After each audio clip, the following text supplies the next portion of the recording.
അപ്പൊ നമ്മൾ ഇന്ന് സംസാരിക്കുന്നത് വയനാട്ടിൽ കഴിഞ്ഞ ദിവസം ഉണ്ടായ കടുവയുടെ ആക്രമണവുമായി ബന്ധപ്പെട്ടിട്ട് ഞാനിങ്ങനെ യൂട്യൂബിൽ കുറച്ച് വീഡിയോസ് കണ്ടു. അപ്പോൾ യൂട്യൂബിൽ വീഡിയോസ് കണ്ടപ്പോൾ എനിക്ക് തോന്നി അതുമായിട്ട് ബന്ധപ്പെട്ട് കമന്റ്സ് വന്ന സമയത്ത് അതിലിങ്ങനെ ഒരുപാട് ആൾക്കാർ കമന്റ് പറയുന്നുണ്ട്, ഇത് ഗവൺമെന്റിന്റെ പ്രശ്നമാണ്, വനം വകുപ്പിന്റെ പ്രശ്നമാണ്, അല്ലെങ്കിൽ നാട്ടുകാർ കാട് കയ്യേറിയതിന്റെ പ്രശ്നമാണെന്നൊക്കെ കേട്ടപ്പോൾ ഞാൻ ചോദിച്ചു ഇതിനെക്കുറിച്ച് കുറച്ച് കാര്യങ്ങൾ ഇങ്ങനെ ഡിസ്കസ് ചെയ്യാമെന്ന് വിചാരിച്ചു. ആദ്യം വീഡിയോ എടുക്കാന്ന് വെച്ച് പിന്നെ തീർച്ചയായിട്ടും നിങ്ങളെയും കൂടെ കൂട്ടിയിട്ട് ഡിസ്കസ് ചെയ്യാമെന്നാണ് വിചാരിച്ചത്. അപ്പോൾ ഇതിന്റെ ഓക്കെ. കാര്യങ്ങൾ പറയാനുണ്ടെങ്കിൽ കടുവയുടെ ആക്രമണത്തെ കുറിച്ച് നിങ്ങൾക്ക് എന്താണ് പറയാനുള്ളത്? അതായത് ഈ നരഭോജിയായിട്ട് കടുവ എന്ന് പറയുമ്പോൾ മനുഷ്യന്മാരെ പിടിച്ചു തിന്നുന്ന കടുവയെ കുറിച്ച് നിങ്ങളുടെ അറിവിൽ നിങ്ങൾക്ക് എന്താണ് പറയാനുള്ളത്? ആദ്യം നിങ്ങൾ പറയും, എന്നിട്ട് ഞാൻ എൻ്റെ സൈഡ് പറയാം. മനുഷ്യന്മാരെ ആക്രമിക്കുന്ന അല്ലെങ്കിൽ പിടിച്ചു തിന്നുന്ന കടുവയെ കുറിച്ചിട്ട്, അല്ലെങ്കിൽ കടുവ എന്ന് പറയുന്ന സങ്കല്പത്തെ കുറിച്ച് പറഞ്ഞായിരുന്നു. നിങ്ങൾ കടുവ പറയുമ്പോൾ എന്താണ്, കാട്ടിൽ പോയ ഉടൻ തന്നെ മനുഷ്യനെ പിടിച്ചു തിന്നുന്ന കടുവയാണോ എന്നുള്ളത് ആരാ പറയട്ടെ? ഒരാൾ പറഞ്ഞു, ആരെങ്കിലും ഒരാൾ പറയും. ഓക്കെ. ഞാൻ പറയുകയാണെങ്കിൽ അതൊരു ഒരു വൈൽഡ് ജീവിയാണ് കടുവ എന്ന് പറഞ്ഞു കഴിഞ്ഞാൽ. നമ്മുടെ കാടിനകത്ത് നമ്മൾ കണ്ടുമുട്ടുന്ന പശു, ആട്, പൂച്ച, പട്ടി എന്നുള്ള പോലെ തന്നെയുള്ള ഒരു മൃഗമാണ് കടുവയും. അപ്പൊ അതിൻ്റെതായിട്ടുള്ള ഹാബിറ്റാറ്റ് ഉണ്ട്. നമ്മൾ കാണുന്ന ജീവികളെ നമുക്ക് ഒതുക്കി ജീവിക്കാൻ പറ്റുകയും അതിനെ ഓമനിക്കാൻ പറ്റുകയും അതിനെ തൊടുകയും കഴുത്തി ചൊറിയുകയും ചെയ്യാൻ പറ്റുന്നു. നല്ല കാര്യം. നമുക്ക് പരിചയമുള്ള ജീവികൾ അതാണ്. അതിനെ വെച്ചുകൊണ്ടാണ് നമ്മൾ ഇതിനെല്ലാം വിലയിരുത്തുന്നത്. വഴി കാണുന്ന സകലമായ സാധനങ്ങളെ വിലയിരുത്തുന്നത് നമുക്ക് അക്സസ് ചെയ്യാൻ പറ്റും, തൊടാൻ പറ്റുന്ന അനുഭവങ്ങളെ വെച്ചുകൊണ്ടാണ്. പക്ഷെ ഈ മൃഗങ്ങൾക്കും ഒരു വന്യ സ്വഭാവം ഉണ്ട്. ഇപ്പൊ കൂട്ടിക്കെട്ടിയിട്ട പശുവിനെ നമ്മൾ കയറി അതിന്റെ മൂക്കിന്റെ തുമ്പത്ത് അത് കഴിച്ചോണ്ടിരിക്കുമ്പോൾ പോയി തൊട്ട് കഴിഞ്ഞാൽ അത് തലയിട്ട് കുത്തും. അങ്ങനെ വന്യ സ്വഭാവം എല്ലാ ജീവികൾക്കും ഉണ്ട്. അതല്ലാതെ ഒരു ജീവിയുടെ വന്യ സ്വഭാവം ഒരിക്കലും എടുത്തു മാറ്റാൻ പറ്റുന്ന ഒരു വസ്തുവല്ല. ഇതാണ് ഞാൻ മൃഗങ്ങളെ കുറിച്ച് എനിക്ക് മനസ്സിലാകുന്ന ഒരു പോയിന്റ്. കാരണം എനിക്ക് ഏറ്റവും ഇഷ്ടമുള്ള ജീവി പൂച്ചയാണ്. അപ്പൊ ഈ പൂച്ച എന്ന് പറഞ്ഞാൽ ഈ കടുവ ലോകത്തിനകത്ത് ഒരു കണ്ണിയാണ് ഈ പൂച്ച എന്ന് പറയുന്ന സാധനം. എത്ര സ്നേഹിച്ചാലും അതിന് ഇഷ്ടപ്പെടാത്തൊരു പോയിന്റിൽ അത് കൈവീശി അടിക്കും. ഭയങ്കര ക്വിക്ക് റെസ്പോൺസ്, നമുക്ക് പറയാൻ വയ്യാത്ത സ്പീഡുള്ള റെസ്പോൺസ്. ഇഷ്ടംപോലെ മാന്ത് കിട്ടിയിട്ടുണ്ട്, ഓർക്കാപ്പുറത്ത് കടി കിട്ടിയിട്ടുണ്ട്, ഒക്കെ ഉള്ളതാണ്. എന്ന് പറഞ്ഞുകൊണ്ട് നമ്മളതിനെ സ്നേഹിക്കാതിരിക്കത്തൊന്നുമില്ല. ആ ഒരു കടിയുടെ വേദന കഴിയുമ്പോൾ നമ്മളതിനെ സ്നേഹിച്ചു പോകും. അത് അത്ര ഓമനത്തുള്ളൊരു ജീവിയാണ്. ഇതാണ് എനിക്ക് മൃഗങ്ങളുമായിട്ടുള്ള എക്സ്പീരിയൻസ് അകത്ത് ഏറ്റവും ഫസ്റ്റ് പോയിന്റ്. ഇനി നമ്മൾ ഈ വന്യമായിട്ട് നിൽക്കുന്ന ഒരു ജീവിയെ, അതായത് നമ്മളെ വീട്ടിൽ കൂട്ടി കെട്ടിയിട്ട് വളർത്താത്തൊരു ജീവി, അത് വന്യമായിട്ട് നടക്കുന്നത് അതിന്റെ ഹാബിറ്റായിട്ട്, കാടെന്ന് പറഞ്ഞാൽ അതിന്റെ സ്വന്തം വീടാ. അതിന്റെ വീട്ടിൽ പോയിട്ട് അല്ലെ അതിന്റെ വീട്ടിലോട്ട് നമ്മൾ അതിക്രമിച്ച് കയറുന്ന ഒരു റെസ്പോൺസ് ഉണ്ടായി കഴിഞ്ഞിട്ടാണ് ഇതുങ്ങൾ വെളിയിറങ്ങുന്നത് വിചാരിക്കുക. അങ്ങനെയാണല്ലോ നമ്മൾ ഭൂരിഭാഗം പേര് ഇപ്പൊ പറഞ്ഞുകൊണ്ടിരിക്കുന്നത്. നമ്മുടെ കാടിനോടുള്ള ഇടപെടൽ കൂടുന്നു, അതുകൊണ്ടാണ് ആ മൃഗങ്ങൾക്ക് അവിടെ നിൽക്കാൻ പറ്റാതെ വെളിയിറങ്ങുന്നത്. ഇതിന് വേറൊരു പോയിന്റ് ഉണ്ട്. കടുവ എന്ന് പറഞ്ഞ ജീവിക്ക് എപ്പോഴും ഒരു സ്ഥലത്ത് അതിന്റെ ടെറിട്ടറി ഭയങ്കര വലിയ ടെറിട്ടറി ആയിട്ടുള്ള ജീവിയാണ്. അതിന്റെ ടെറിട്ടറിക്കകത്ത് ഒരു കടുവയെ ജീവിക്കാൻ അനുവദിക്കും, സിംഹം പോലെ. എന്റെ ഏരിയക്കകത്ത് ഒരുത്തൻ മതി ആണായിട്ട്, ഒരുത്തൻ മതി ഇൻചാർജ് ആയിട്ട്. അപ്പൊ അതിന്റെ ടെറിട്ടറി വലുതാകുമ്പോൾ അവിടെ വേറൊരു കടുവ ഉണ്ടായിട്ട് വേറൊരു വലിയ കടുവ അവിടെ ജീവിക്കാൻ വന്നാൽ അതുങ്ങൾ തമ്മിൽ അടി ഉണ്ടാകും. ഉറാങ്കുട്ടാനും ചിമ്പാൻസിയൊക്കെ പോലെ തമ്മിൽ അതുങ്ങൾ തമ്മിൽ അടി ഉണ്ടാകും. ആരാണ് മേൽക്കോയ്മ ആരാണ് അധികാരം തീരുമാനിക്കാൻ ശ്രമിക്കും. പക്ഷേ അടി കഴിഞ്ഞിട്ട് എൻ്റെ ഒരു വായനയോടുള്ള അറിവിൻ്റെ കൊണ്ട് ഞാൻ പറയുന്നതാണ്, അല്ലാതെ എനിക്കത് ഉറപ്പാണെന്ന് കറക്റ്റ് അറിയത്തില്ല. അപ്പൊ എനിക്ക് മനസ്സിലായിടത്തോളം ഇതുങ്ങൾ തമ്മിൽ അടി ഉണ്ടായി കഴിച്ചും അതിനകത്ത് തോൽവി സംബന്ധിച്ച് നാളെ മുതൽ അണ്ണന്റെ കീഴിൽ ഞാൻ ജീവിച്ചോളാം എന്നൊരു കടുവ പറയില്ല. കാരണം അതിന്റെ സത്വം ഉണ്ടാക്കിയിരിക്കുന്നത് അങ്ങനെയാണ്. അതിനറിയുന്നത് അടിക്കുക, നേടാൻ പറ്റില്ല, അവിടെ നിന്ന് ഇറങ്ങിപ്പോവാ. ഒന്നുകിൽ ചാത്തുപോവും, അല്ലെങ്കിൽ മുറിവേറ്റ് എവിടെയും കിടക്കും കാലങ്ങളോളം, പിന്നെ ഞൊണ്ടി നടന്ന് തൽക്കാലം ജീവിക്കും. ഇപ്പൊ നമ്മൾ ഈ പറയുന്ന നരഭോജി കടുവയും ഇതിൽ ഏതോ ഒരു സെക്ടറിൽ പെടുന്നതാണ്. ഒന്നെങ്കിൽ മനുഷ്യന്റെ ഇടപെടൽ കൂടിയ കൊണ്ട് കാട് വിട്ട് നാട്ടിലേക്ക് ഇറങ്ങി ഭക്ഷണം തേടേണ്ടി വരുന്നു, അല്ലെങ്കിൽ ഒരടി, അല്ലെങ്കിൽ ഒരു ടെറിട്ടറിയുടെ ഒരു സമരം ഉണ്ടായതിനു ശേഷം അതിന് പരിക്കേറ്റു, അല്ലെങ്കിൽ അതിന് ഇര പിടിക്കാൻ കഴിയാതാകുന്നു. അപ്പൊ ഇര എളുപ്പത്തിൽ കിട്ടുന്ന സ്ഥലമാണ് ഈ പറഞ്ഞ മനുഷ്യവാസമുള്ള ഏരിയ.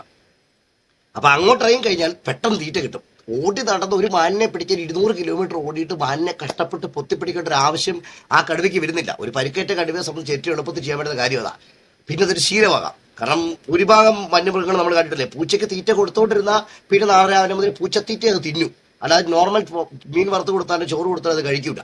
അപ്പൊ അതുപോലത്തെ ഒരു ടേസ്റ്റ് ഹാബിറ്റ് ഡെവലപ്പ് ചെയ്തതാകാം ഇപ്പൊ നമ്മൾ അത് കണ്ടുകൊണ്ടിരിക്കുന്നത് എന്താണെങ്കിലും. നമ്മള് ഈ ആ പിന്നെ വയനാട് ഇപ്പോ കടുവ വന്നിട്ട് ഒരു സ്ത്രീനെ കഴിഞ്ഞ ദിവസം കൊന്നു.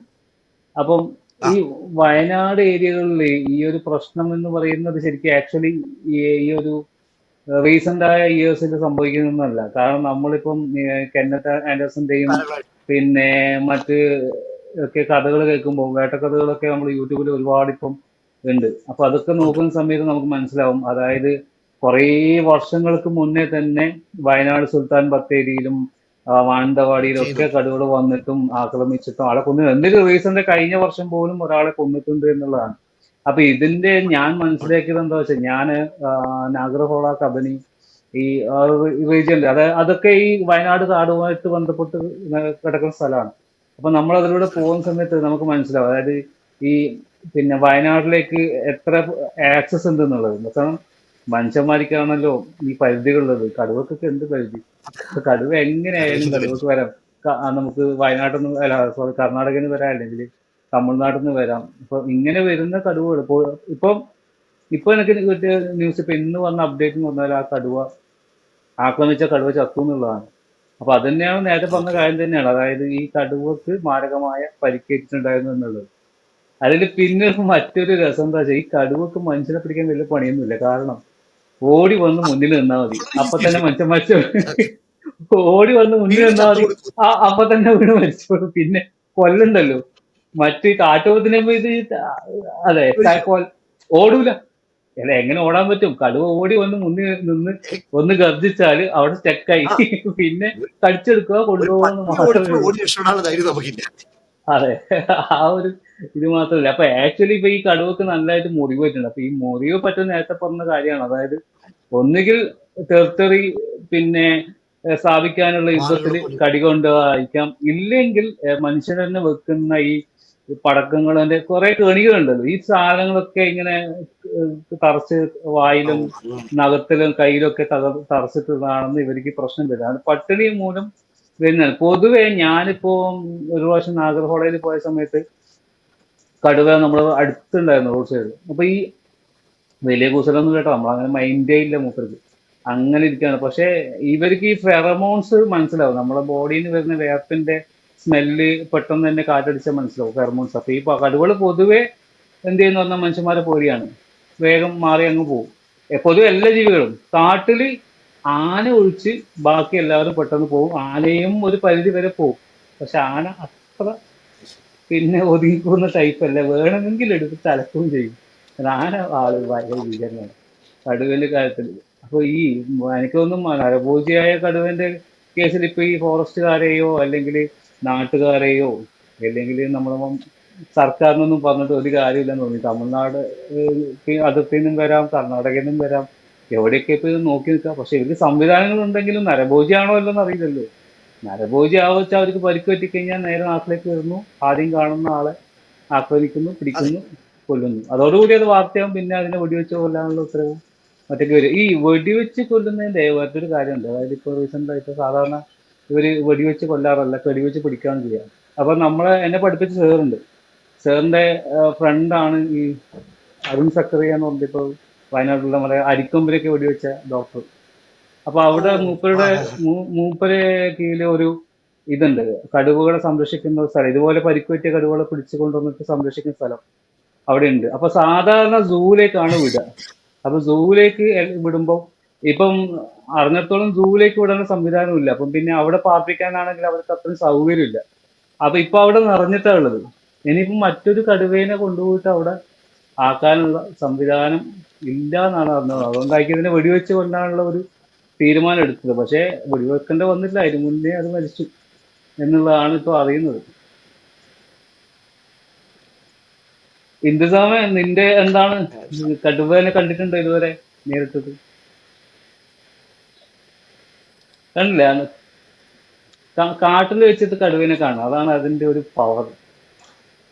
രാജാവ് എന്താണെന്ന് കാണുന്നുണ്ടെങ്കിൽ പിന്നെ കാട്ടിൽ വെച്ചിട്ട് കടുവേനെ കാണാം.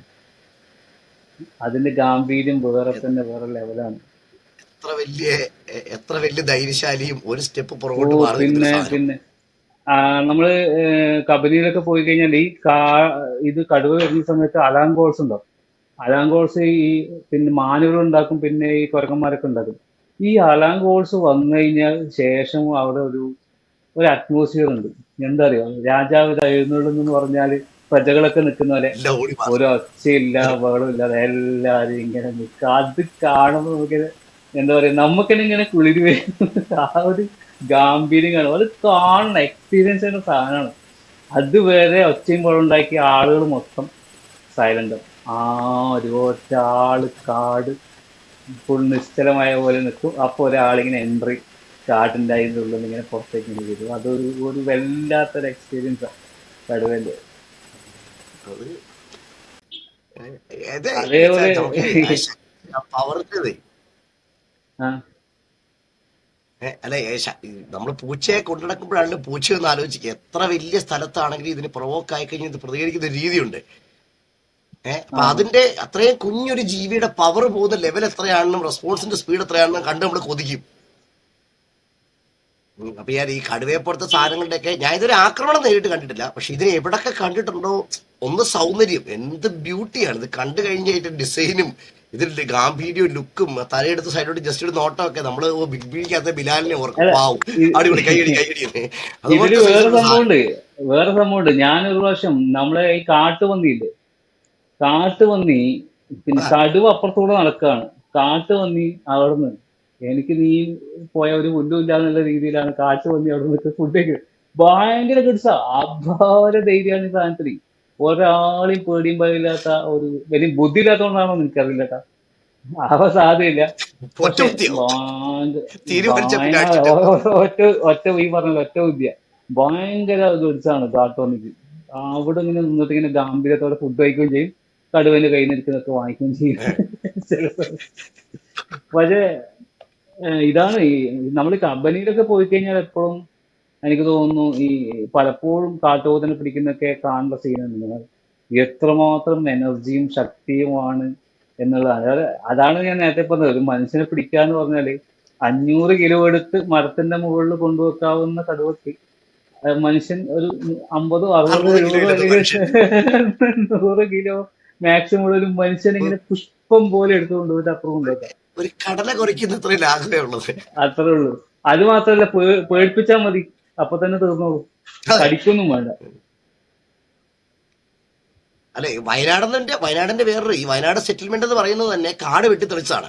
എത്രയോ ആ നൂറ്റാണ്ടുകൾ അത്രയതിലല്ലേ 2 നൂറ്റാണ്ട്. ഞങ്ങളുടെയൊക്കെ വല്യപ്പന്മാരുടെ കാലം കോട്ടയം സൈഡാണ് ഞങ്ങൾക്ക് ഏറ്റവും കൂടുതൽ അങ്ങോട്ട് കുടിയേറ്റം ഉണ്ടായത്. അവിടെ ആ കാലത്ത് ഞാൻ ഓർക്കുന്നത് ഞങ്ങളുടെ വല്യപ്പന്റെ അപ്പന്റെ സമയമാണ് ഞങ്ങൾ കേട്ടിട്ടുള്ളത്. അവരിവിടുന്ന് കംപ്ലീറ്റ് ആയിട്ട് കുടുംബമായിട്ട് അങ്ങോട്ട് പോയി. ഇവിടുത്തെ ആ 1 2 മക്കൾ മാത്രമേ കോട്ടയത്ത് നിന്നുള്ളൂ. ബാക്കിയുള്ളവരെല്ലാം അങ്ങോട്ട് പോയിട്ട് അവിടെ മുഴുവൻ കപ്പത്തോട്ടവും കപ്പ അങ്ങനെ കാപ്പി അങ്ങനത്തെ തോട്ടങ്ങൾ ഉണ്ടാക്കിയെടുത്ത കഥ കേട്ടിട്ടുണ്ട്. ഇപ്പോഴും ഒത്തിരി പേരുണ്ട് അവിടെ, ബന്ധുക്കാർ ഒത്തിരി പേരുണ്ട്. പക്ഷെ ആ റൂട്ട് വിട്ടുപോയി. പക്ഷേ അത്രയും ഭയങ്കര ഇപ്പൊ ഈ വെല്ലുമ്മച്ചിയൊക്കെ മരിക്കുന്നതിന് മുമ്പൊക്കെ പറഞ്ഞു കേട്ടി കഥകൾ. ഇവരിങ്ങനെ പാമ്പ് കടിക്കും, ഇവരിങ്ങനെ കാട് വെട്ടി തെളിച്ച് ഓരോ ഓരോ ദിവസം ഇത്ര മീറ്റർ നമുക്ക് ചെയ്യാൻ പറ്റത്തുള്ളൂ. അത്രയും അങ്ങ് ഹ്യൂജായിട്ട് കിടക്കുന്ന നിബിഡ വനം. തെളിച്ചാൽ മാത്രം പോരാ, ഈ വലിയ മരം മുറിച്ച് മാറ്റുന്നതിന്റെ കുറ്റി താഴെ കിടക്കുക. അപ്പൊ ആ കുറ്റി ഇണക്കണം. മരങ്ങൾ വലിയ മെഷീൻസ് ഒന്നും ഇല്ലല്ലോ. അപ്പൊ കുറ്റി മറ്റേ കമ്പിപ്പാരയ്ക്കോ അലങ്കാക്കിനും ഒക്കെ കുത്തി പൊക്കി എടുത്തിട്ട് വേണം, അത് നികത്തിയിട്ട് വേണം അത് സമതലമാക്കി എടുക്കാൻ. എന്നാലേ കൃഷിക്ക് യോഗ്യമാകത്തുള്ളൂ. അപ്പൊ ഇത് നമ്മൾ ചെയ്തിട്ട് പോവും. ഇത്രയും കഷ്ടപ്പെട്ട് വർഷങ്ങൾ എടുത്തിട്ടാണ് ഒരു നിലം ഉണ്ടാക്കി വൃത്തിയാക്കി എടുക്കുന്നത്. എല്ലാവരും കൂടെ കൂടി ചെയ്യും. എന്നിട്ട് ഇതെല്ലാം നിലമൊക്കെ ഉണ്ടാക്കി എന്തെങ്കിലും കുഴിച്ചു വെച്ചാൽ അന്നേരം ഈ ഓടിച്ചു വിട്ട മൃഗങ്ങളുണ്ട്, അത് അവരുടെ നാടായിരുന്നു. ഓടിച്ചു വിട്ട മൃഗങ്ങൾ കുഴിച്ചു വെച്ച സാധനം ഓടി വന്ന് തിന്നും. അപ്പം അങ്ങനെയാണ് പിന്നെ ഈ പറഞ്ഞ വെടി, പാട്ട, തീയ്, പടക്കങ്ങൾ അങ്ങനത്തെ ഒരു സിസ്റ്റം ഒക്കെ ഉണ്ടാക്കിയിട്ടുണ്ട് അതിൽ സംരക്ഷിക്കാൻ വേണ്ടി. പ്രധാനമായിട്ട് വരുന്നത് ആനയാണ്. ആന, അതായത് ഞാൻ ഈ ഇടക്കാലത്ത് കേട്ട ഒരു കാര്യം എന്ന് വെച്ചാല് ഇവിടെ പ്രധാനമായിട്ടും ആനയുടെ പ്രശ്നം വരുന്നത്, പിന്നെ പണ്ടൊക്കെ ഈ ആൾക്കാർ കൃഷി ചെയ്യുമ്പോൾ അതിനൊരു രീതി ഉണ്ടെന്ന് പറഞ്ഞു. അതായത് ഈ പൈനാപ്പിൾ പോലെയുള്ള ആനേനെ അട്രാക്ട് ചെയ്യുന്ന സാധനങ്ങൾ വളരെ ആന വരുന്ന വഴിയുടെ കുറേ ദൂരത്ത്, അതായത് ഏറ്റവും ലാസ്റ്റും പിന്നെ ആന വരുന്ന വഴിയോട് അടുപ്പിച്ചിട്ട് വന്ന ആനക്ക് അത്ര ഇഷ്ടമില്ലാത്ത അല്ലെങ്കിൽ ആന അധികം അട്രാക്ട് ആവാത്ത സാധനങ്ങളും വെച്ച് പിടിപ്പിച്ച് അങ്ങനെയാണ് അവർ കൃഷി ചെയ്തത്. അപ്പൊ ആന എന്തെങ്കിലും പെട്ടെന്ന് അങ്ങ് കയറി ഇങ്ങോട്ട് വരില്ല. പക്ഷെ ഇന്നത്തെ പുതിയ ആളുകൾക്ക് ഇതിനെക്കുറിച്ച് വലിയ ധാരണ ഇല്ലാത്തതുകൊണ്ട് ഈ ആനത്താരയിൽ തന്നെ അതാണ്. കൊണ്ടുപോയിട്ട് പൈനാപ്പിൾ കൃഷി ചെയ്യും. ആനക്ക് പിന്നെ പൈനാപ്പിൾ കിട്ടിയാൽ മനുഷ്യന്റെ ആണോ കാടിന്റെ ആണോ എന്ന് നോക്കില്ലല്ലോ. ആന എല്ലാം പറിച്ച് ആദ്യം അങ്ങ് തിന്നും, എല്ലാം അങ്ങ് അടിച്ച് നശിപ്പിച്ച് പോകും. അപ്പം പിന്നെ അതിന്റെ മുകളിൽ കോൺഫ്ലിക്റ്റ് ഉണ്ടാവും. ആൾക്കാർ ആനേനെ കല്ലെറിയും. ആനേനെ കല്ലെറിഞ്ഞു കഴിഞ്ഞാൽ ആന വെറുതെ വിടില്ല എന്നാണ് പറയുന്നത്. കല്ലെറിഞ്ഞു കഴിഞ്ഞാൽ ആന പിന്നെ ഒരു കാരണവശാലും വെറുതെ വിടില്ല, പ്രതികാരം ചെയ്യുന്നതാണ്. അത് ഞാൻ വേറൊരാൾ പറയുന്നത് കേട്ടത്. അയാൾ പറയണ്ടായിരുന്നു, കല്ലെറിഞ്ഞ മക്കളെ രാത്രി തന്നെ തിരിച്ചുകൊണ്ട് പ്രതികാരം ചെയ്തിട്ട് പോകും. ആനക്ക് ഒടുക്കത്തെ ബുദ്ധിയാണ്, അത് വേറെ കാര്യം. ആന ഐതിഹ്യമാലയ്ക്കകത്തൊക്കെ ആനക്കഥകൾക്കകത്ത് എല്ലാം ഈ ഇതുപോലെ ആനച്ചോറ്, കൊരച്ചോറ് എന്ന് പറഞ്ഞ പോലെ പാപ്പാനെ അതെ കൊന്നു കൊടുക്കുന്ന ആന എന്ന് പറഞ്ഞ സംഭവം ഞാന് ഇവിടെ പോയ സമയത്ത് പിന്നെ വയനാട്ടില് നമ്മള് തോൽപ്പെട്ടി ഫോറസ്റ്റ് ലൈൻ പോയിട്ടുണ്ടായിരുന്നു. അവിടെ ഒരു 5 ദിവസം അല്ല 3 ദിവസം ക്യാമ്പ് ഉണ്ടായിരുന്നു. അങ്ങനെ ക്യാമ്പ് കഴിഞ്ഞ് തിരിച്ചു വരുന്ന സമയത്ത് പിന്നെ റോഡിൽ ബ്ലോക്ക്. അപ്പൊ എനിക്കറിയില്ല ഇതെന്താ ബ്ലോക്ക് എന്നറിയില്ല. അപ്പൊ ഞാൻ എന്ത് ചെയ്തെന്ന് പറഞ്ഞാല് ബ്ലോക്ക് ആണല്ലോ, ഇങ്ങനെ വെറുതെ ഇങ്ങനെ വൈക്കിൽ ഇങ്ങനെ നോക്കുകയാണ് എന്താണ് ബ്ലോക്ക്. അപ്പൊ മുന്നിൽ ഒരു JCB കാണുന്നുണ്ട്. അപ്പൊ ഞാൻ ചോദിച്ചു JCBന്റെ ബ്ലോക്ക് ആയിരിക്കും. അപ്പൊ ഞാൻ വണ്ടി കുറച്ച് സൈഡിലൊക്കെ അടുപ്പിച്ചു. പെട്ടെന്ന് സൈഡിൽ നിന്ന് ഒരു ചിഹ്നം വിളി കേട്ടു. ഞാൻ ഞെട്ടിപ്പോയി തിരിഞ്ഞു നോക്കും, 3 ആന. ഞാൻ വണ്ടിയിൽ താഴെ വീണില്ല എന്നേ ഉള്ളൂ, എന്റെ ക്യാമറ ഒക്കെ വീണു. ഞാൻ ആകെ കൂടി ടെൻഷനായി. കാരണം ഞാൻ ഒരിക്കലും ചിന്തിക്കുന്നില്ല ആന കണ്ടു. അപ്പൊ ആനയെ കണ്ട് ഈ ആൾക്കാരൊക്കെ നിർത്തിയത്. അപ്പൊ ഞാൻ പിന്നെ എങ്ങനെയല്ലോ കഷ്ടപ്പെട്ട് ക്യാമറ ഒക്കെ എടുത്ത് പിന്നെ ഒരു കുറച്ച് വീഡിയോ ഒക്കെ ഷൂട്ട് ചെയ്തു. പക്ഷെ ഞാൻ ശരിക്കും പേടിച്ചു പോയി. കാരണം ഞാൻ ഒരു തരത്തിലും ഞാൻ എക്സ്പെക്ട് ചെയ്തില്ല. കാരണം രാവിലെ മുതൽ ആനയെ പരിധി നടന്നു, അത് കുറെ കാര്യം. രാവിലെ നമ്മൾ കാട്ടിനുള്ളിൽ പോയിട്ട് ക്ലീനിങ് ഒക്കെ ചെയ്യുന്ന പരിപാടിയൊക്കെ ഉണ്ട്. അപ്പൊ അതിന്റെ ഉള്ളിൽ പോയ സമയത്ത് ഈ ആന 3 അവിടെ ഉണ്ടെന്ന് പറഞ്ഞ് അതിന്റെ പിന്നാലെ പോയിട്ട് കണ്ടില്ല. പക്ഷെ തിരിച്ചു വന്നപ്പോഴാണ് ഇതല്ലേ. പക്ഷെ ഈ വയനാട് ആ ക്യാമ്പിൽ ഭയങ്കര രസമുണ്ടായിരുന്നു. അതായത് വയനാട് ക്യാമ്പിൽ പോയ സമയത്ത് അവിടെ പട്ടികളില്ലേ, നായ്ക്കളുണ്ടായിരുന്നു. നമ്മളെ നമ്മൾ ഈ ഫോറസ്റ്റ് ഉദ്യോഗസ്ഥരെ ഒരു സ്ഥലമുണ്ട്. പിന്നെ അവർക്ക് ട്രെയിനിങ് കൊടുക്കുന്ന ഒരു ഇതുണ്ട്. അവിടെ ഡോർമെറ്ററി ഒക്കെ അവിടെയാണ്. അപ്പൊ അതിന്റെ അടുത്താണ് നമ്മൾ, അവിടെയാണ് താമസിച്ചത്. അപ്പൊ അവിടെ നമ്മൾ ക്യാൻറ്റീൻ്റെ അടുത്ത് ഒരു 5-6 പട്ടികളുണ്ട്. അപ്പൊ ഇവർക്ക് നമ്മൾ ഫുഡൊക്കെ ഞാൻ കൊണ്ടുകൊടുത്തു. ഞാൻ കഴിച്ച മീനും കാര്യങ്ങളൊക്കെ അവർക്ക് കൊണ്ടുകൊടുത്തു, ഫുഡൊക്കെ കൊടുത്തു. അത് എന്നിട്ട് നമ്മൾ വൈകുന്നേരം ആകുമ്പോൾ വെറുതെ ചായ കുടിക്കാൻ നേരത്തെ പുറത്തേക്ക് ഇറങ്ങി. അപ്പോൾ പുറത്തേക്ക് ഇറങ്ങിയിട്ട് ഞാൻ നടക്കുന്ന സമയത്ത് ഈ പട്ടികൾ കൂടെ വന്നു. 5 പേരും കൂടെ വന്നു. അപ്പൊ നമ്മളൊരു 5 പേരായിട്ടുണ്ട് ആ കൂടെ. നമ്മളിങ്ങനെ ഇങ്ങനെ റോഡിലൂടെ നടന്നു പോവാണ്. കുറച്ച് ഇരുട്ടായി. അപ്പൊ ഈ പട്ടികൾ എന്ത് ചെയ്യുന്നു പറഞ്ഞാല് നമ്മള് ചുറ്റിലും കൂടിയിട്ട് ഇങ്ങനെ ഈ കമാൻഡോസെല്ലാം വരുന്ന പോലെ ചുറ്റും റൗണ്ടിൽ ഇങ്ങനെ നടക്കുകയാണ്. എന്നിട്ട് ഇവരെന്ത് ചെയ്യും, ഇങ്ങനെ റൗണ്ട് അടിക്കും. ഫുള്ള് റൗണ്ട് അടിച്ചിട്ട് ഓരോ സൈഡിൽ നിന്നിട്ട് ഇങ്ങനെ ചെവിയോട് ശ്രദ്ധിച്ച് കേൾക്കും. ഭയങ്കര അലേർട്ടായിട്ട് നിൽക്കും. വീണ്ടും നടക്കും. അപ്പൊ ഞാനിത് കാണുന്നുണ്ട്. ഇവരെന്താണ് സാധാരണ പട്ടികൾ ചെയ്യുന്ന പോലെയല്ല, ഇവര് ഭയങ്കരമായിട്ട് ഈ സംഭവം ഇങ്ങനെ ചെയ്തുകൊണ്ടുണ്ട്. അലേർട്ടാ. ഓരോ സമയത്തും നമ്മളെ പ്രൊട്ടക്ട് ചെയ്തുകൊണ്ടുണ്ട്. അങ്ങനെ ചായ കുടിക്കാൻ പോയ സമയത്ത് പിന്നെ ആ ചായ കുടിക്കുന്ന ഒരു ചെറിയൊരു ബിൽഡിംഗ് ആണ്. ആ ബിൽഡിങ്ങിൽ ഫുള്ള് അപ്പോൾ അടുത്ത ബിൽഡിങ്ങിൽ ഫുള്ള് ചളിയുണ്ട്. അപ്പൊ അടുത്ത അയാൾ പറഞ്ഞു ആന വന്നിട്ട് ഉരച്ചിട്ട് പോയതാണ് ഇന്നലെ ആ സമയത്ത് വൈകുന്നേരം. ആ സമയത്ത് ഉരച്ചിട്ട് പോയതാണ്. ആ ഒരു ബിൽഡിങ്ങിന് മുഴുവൻ ഇങ്ങനെ കളറ് മാറ്റിയത് ഉരച്ചിട്ട്. അപ്പോ അന്നേരം ചോദിച്ചതാന്ന് പറഞ്ഞത് ഈ അധികം പട്ടികൾക്ക് അറിയാം. മറന്നുപോയി. ഈ പട്ടികൾക്ക് അറിയാം ആന എവിടുന്ന് വരുന്നു, കൃത്യമായിട്ട് അറിയാം. ഓ, അതേപോലെ ഇത് വരും, പുലി വരും. പുലി പറഞ്ഞ പുള്ളിപ്പുലി. ഈ പുലി വരുന്നത് ഈ ഇവർക്ക് കറക്റ്റ് ആയിട്ട് അറിയാം. അതുകൊണ്ടാണ് ഇവര് നമ്മൾ ഇത്രയും പ്രൊട്ടക്ട് ചെയ്ത് നടന്നത്. കാരണം നമ്മൾ ഉച്ചക്ക് ചോറ് കൊടുത്തത് അതിന്റെ നന്ദി കാണിച്ചാണ്. അന്ന് നമ്മൾ തിരിച്ചു വരുന്നത് വരെ അവര് നമ്മളെ പ്രൊട്ടക്ട് ചെയ്ത് നമ്മളെ കൂടെ ഉണ്ടായിരുന്നു. എന്നിട്ട് രണ്ടാമത്തെ സമയത്ത് ഞാൻ ക്യാമ്പിന് പോയപ്പോ ആദ്യം ചോദിച്ചത് നമ്മളെ പട്ടികൾ എവിടെ പോയി എന്നാണ്. അവിടെ പോയിട്ട് അപ്പോൾ എന്നോട് പറഞ്ഞു അതില് 3 എണ്ണത്തിനെ പുലി പിടിച്ചു. ഓ. 3 എണ്ണത്തിനെ പുലി പിടിച്ച് കൊന്നു. 2 എണ്ണത്തെ ബാക്കിയുള്ളവരാ. ഭയങ്കര സങ്കടമായി പോയി. കാരണം ഭയങ്കര സ്മാർട്ടായിരുന്നു അവര്. എന്തായിരുന്നു എന്നറിയാം ആ പട്ടികൾ. അവർക്ക് അറിയാം ഈ ഒരു സംഭവം അവിടെ ഉണ്ട്. അത് നമ്മളെങ്ങനെ പ്രാക്ടിക്കലി അത് പോസിബിൾ ആയിട്ടൊരു കാര്യമല്ല. അതായത് ഒരു ഗ്രാമത്തിനകത്തെ പട്ടികൾക്ക് ഒരു അലേർട്ട് ഗ്രൂപ്പായിട്ട് വർക്ക് ചെയ്യാൻ പറ്റത്തില്ലേ, ഇങ്ങനെ ഈ പുലി ഇങ്ങനത്തെ മൃഗങ്ങൾ അല്ല, ഇറങ്ങുമ്പോൾ? അവര് ഓൾറെഡി പിന്നെ അവര് അങ്ങനെയാണ്. അവർക്ക് അറിയാം, കറക്റ്റായിട്ട് അറിയാം ഏത് ഭാഗത്തു നിന്നാണ് ഈ സാധനങ്ങൾ വരിക, എപ്പോഴാണ് വരിക എന്ന് കറക്റ്റ് അവർക്ക് അറിയാം. അവർ അതിന് മാത്രം ഇങ്ങനെ പ്രൊട്ടക്റ്റീവായിട്ട് നടക്കുന്നത്. അപ്പൊ ഞാൻ എന്റെ ഫ്രണ്ടിനോട് പറഞ്ഞു, എടാ പിന്നെ ഈ പട്ടികൾ കണ്ടോ, നീ നമ്മളെ പ്രൊട്ടക്ട് ചെയ്യുന്നതാണ്, നമുക്കൊരു ടെസ്റ്റ് അടിക്കാന്ന് പറഞ്ഞിട്ട് നമ്മൾ എന്ത് ചെയ്യുന്ന വെച്ചാൽ വെറുതെ ആ പട്ടികളോട് പറഞ്ഞ് വെറുതെ പറഞ്ഞു അവിടെ എന്താണ് പോയി നോക്കടാന്ന് പോയി പറഞ്ഞിട്ട് വെറുതെ കൈകൊണ്ട് പ്രൊട്ടക്ഷൻ ആക്ഷൻ പോയി. കാണിച്ചു. അപ്പൊ ഇവന്മാര് ഓടിപ്പോയിട്ട് പിന്നെ അവിടെ നോക്കിയിട്ട് തിരിച്ചു വന്നു. ഭയങ്കര, ഞാൻ അവർക്ക് എന്റെ സമാധിയായി. ഫേസ്ബുക്ക് അതിന്റെ കമാൺ, സ്റ്റോറി ഒക്കെ ഇട്ടിട്ടുണ്ടായിരുന്നു. അനങ്ങാതിരിക്കും. ഒരുപാട് ആൾക്കാർ എനിക്ക് കുറെ മെസ്സേജ് ഒക്കെ അയച്ചു തന്നിട്ട്.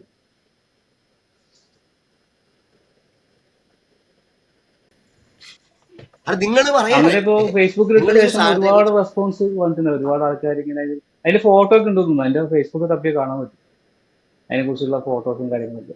അല്ല, ഇത് നമ്മൾ ഫോറസ്റ്റിനുള്ളിൽ ഞാന് അത് അന്ന് തന്നെ പിന്നെ ബ്രഹ്മഗിരി മലേന്റെ മുകളിലേക്ക് പോയിട്ടുണ്ടായിരുന്നു. ബ്രഹ്മഗിരി അതിന്റെ മലേന്റെ മുകളിൽ ഇപ്പൊ നമ്മളൊരു എനിക്കൊന്ന് 10-12 കിലോമീറ്ററോ മറ്റോ ഉണ്ടെന്ന് തോന്നുന്നു കാട്ടിലൂടെ നടക്കാൻ. കറക്റ്റ് കിലോമീറ്റർ എനിക്ക് ഓർമ്മയില്ല. അപ്പൊ അതിന്റെ ഉള്ളിലൂടെ നടന്നിട്ടാണ് ഇങ്ങനെ പോവുക. അപ്പൊ ഇങ്ങനെ പോയിക്കൊണ്ടിരിക്കുന്നത് ഭയങ്കര ഫോറസ്റ്റ് ആയി. അതായത് നല്ല തിക്ക് ഫോറസ്റ്റ് ആയി ഉള്ളിൽ. അപ്പം നമ്മൾ ഈ കാടിന്റെ ഉള്ളിൽ കയറിയിട്ട് കുറെ നടന്ന സമയത്ത് നടന്നു പോകുമ്പോൾ ഗൈഡ് പെട്ടെന്ന് നമ്മളെ സ്റ്റോപ്പ് ചെയ്തിട്ട് പറഞ്ഞു, ഇതാ കടുവയുടെ കാഷ്ടം കണ്ടോ നമുക്ക് കാണിച്ചു തന്നു. അപ്പൊ ഇത് വലിയ ഇത്ര സൈസ് ഉണ്ട്, ഇത്ര സൈസ് ഉണ്ട് ഈ സംഭവം. എന്നിട്ട് നമ്മൾ പറഞ്ഞു അത് കുറച്ച് നേരത്തെ ഇട്ടതായിരിക്കും എന്നൊക്കെ പറഞ്ഞിട്ട് ഈ ചങ്ങയെ നമ്മളങ്ങ് പേടിപ്പിച്ചു. നമ്മളിത് കാടിന്റെ ഉള്ളിൽ അത്രയും തിക്ക് ഫോറസ്റ്റ് ആണ്, നമുക്ക് ഓടിയ പോലെ ഇവിടെ എത്തൂല. അതിന്റെ ഉള്ളിൽ നിന്നാണ് ഈ പറയുന്നത്. ശരിക്കും പറഞ്ഞങ്ങനെ പേടി എന്താന്ന് അറിഞ്ഞു വന്നു. എന്നിട്ട് ഇത് കഴിഞ്ഞിട്ട് ബ്രഹ്മഗിരി മലേന്റെ മുകളിൽ കയറിയപ്പോൾ പിന്നെ അവിടുത്തെ ഫോറസ്റ്റ് ഗാർഡ് ഉണ്ടായിരുന്നു. അയാളൊരു അനുഭവം പറഞ്ഞെന്ന് വെച്ചാൽ ഈ കർണാടക കേരള അതിർത്തി പിന്നെ പാട്ട് ചെയ്യുന്നൊരു ഇതുണ്ട്. അത് ഈ നമ്മുടെ ഫയർഫോഴ്സിന്റെ പൈപ്പില്ലേ, അതേപോലത്തെ ഒരു സാധനം വെച്ചിട്ട് ഇവര് ഇങ്ങനെ മലേന്റെ മുകളിൽ ഇങ്ങനെ പാർട്ടീഷൻ ചെയ്യുന്നു. അതായത് കേരള കർണാടക ബോർഡർ തിരിക്കാൻ വേണ്ടിയിട്ട്. അപ്പൊ അതിങ്ങനെ അതിന്റെ മുകളിൽ അങ്ങനത്തെ എന്തോന്ന് പറഞ്ഞത്. അപ്പൊ ഇങ്ങനെ വെക്കുന്ന സമയത്ത് ഇയാൾ ഇതിങ്ങനെ അടിച്ചടിച്ച്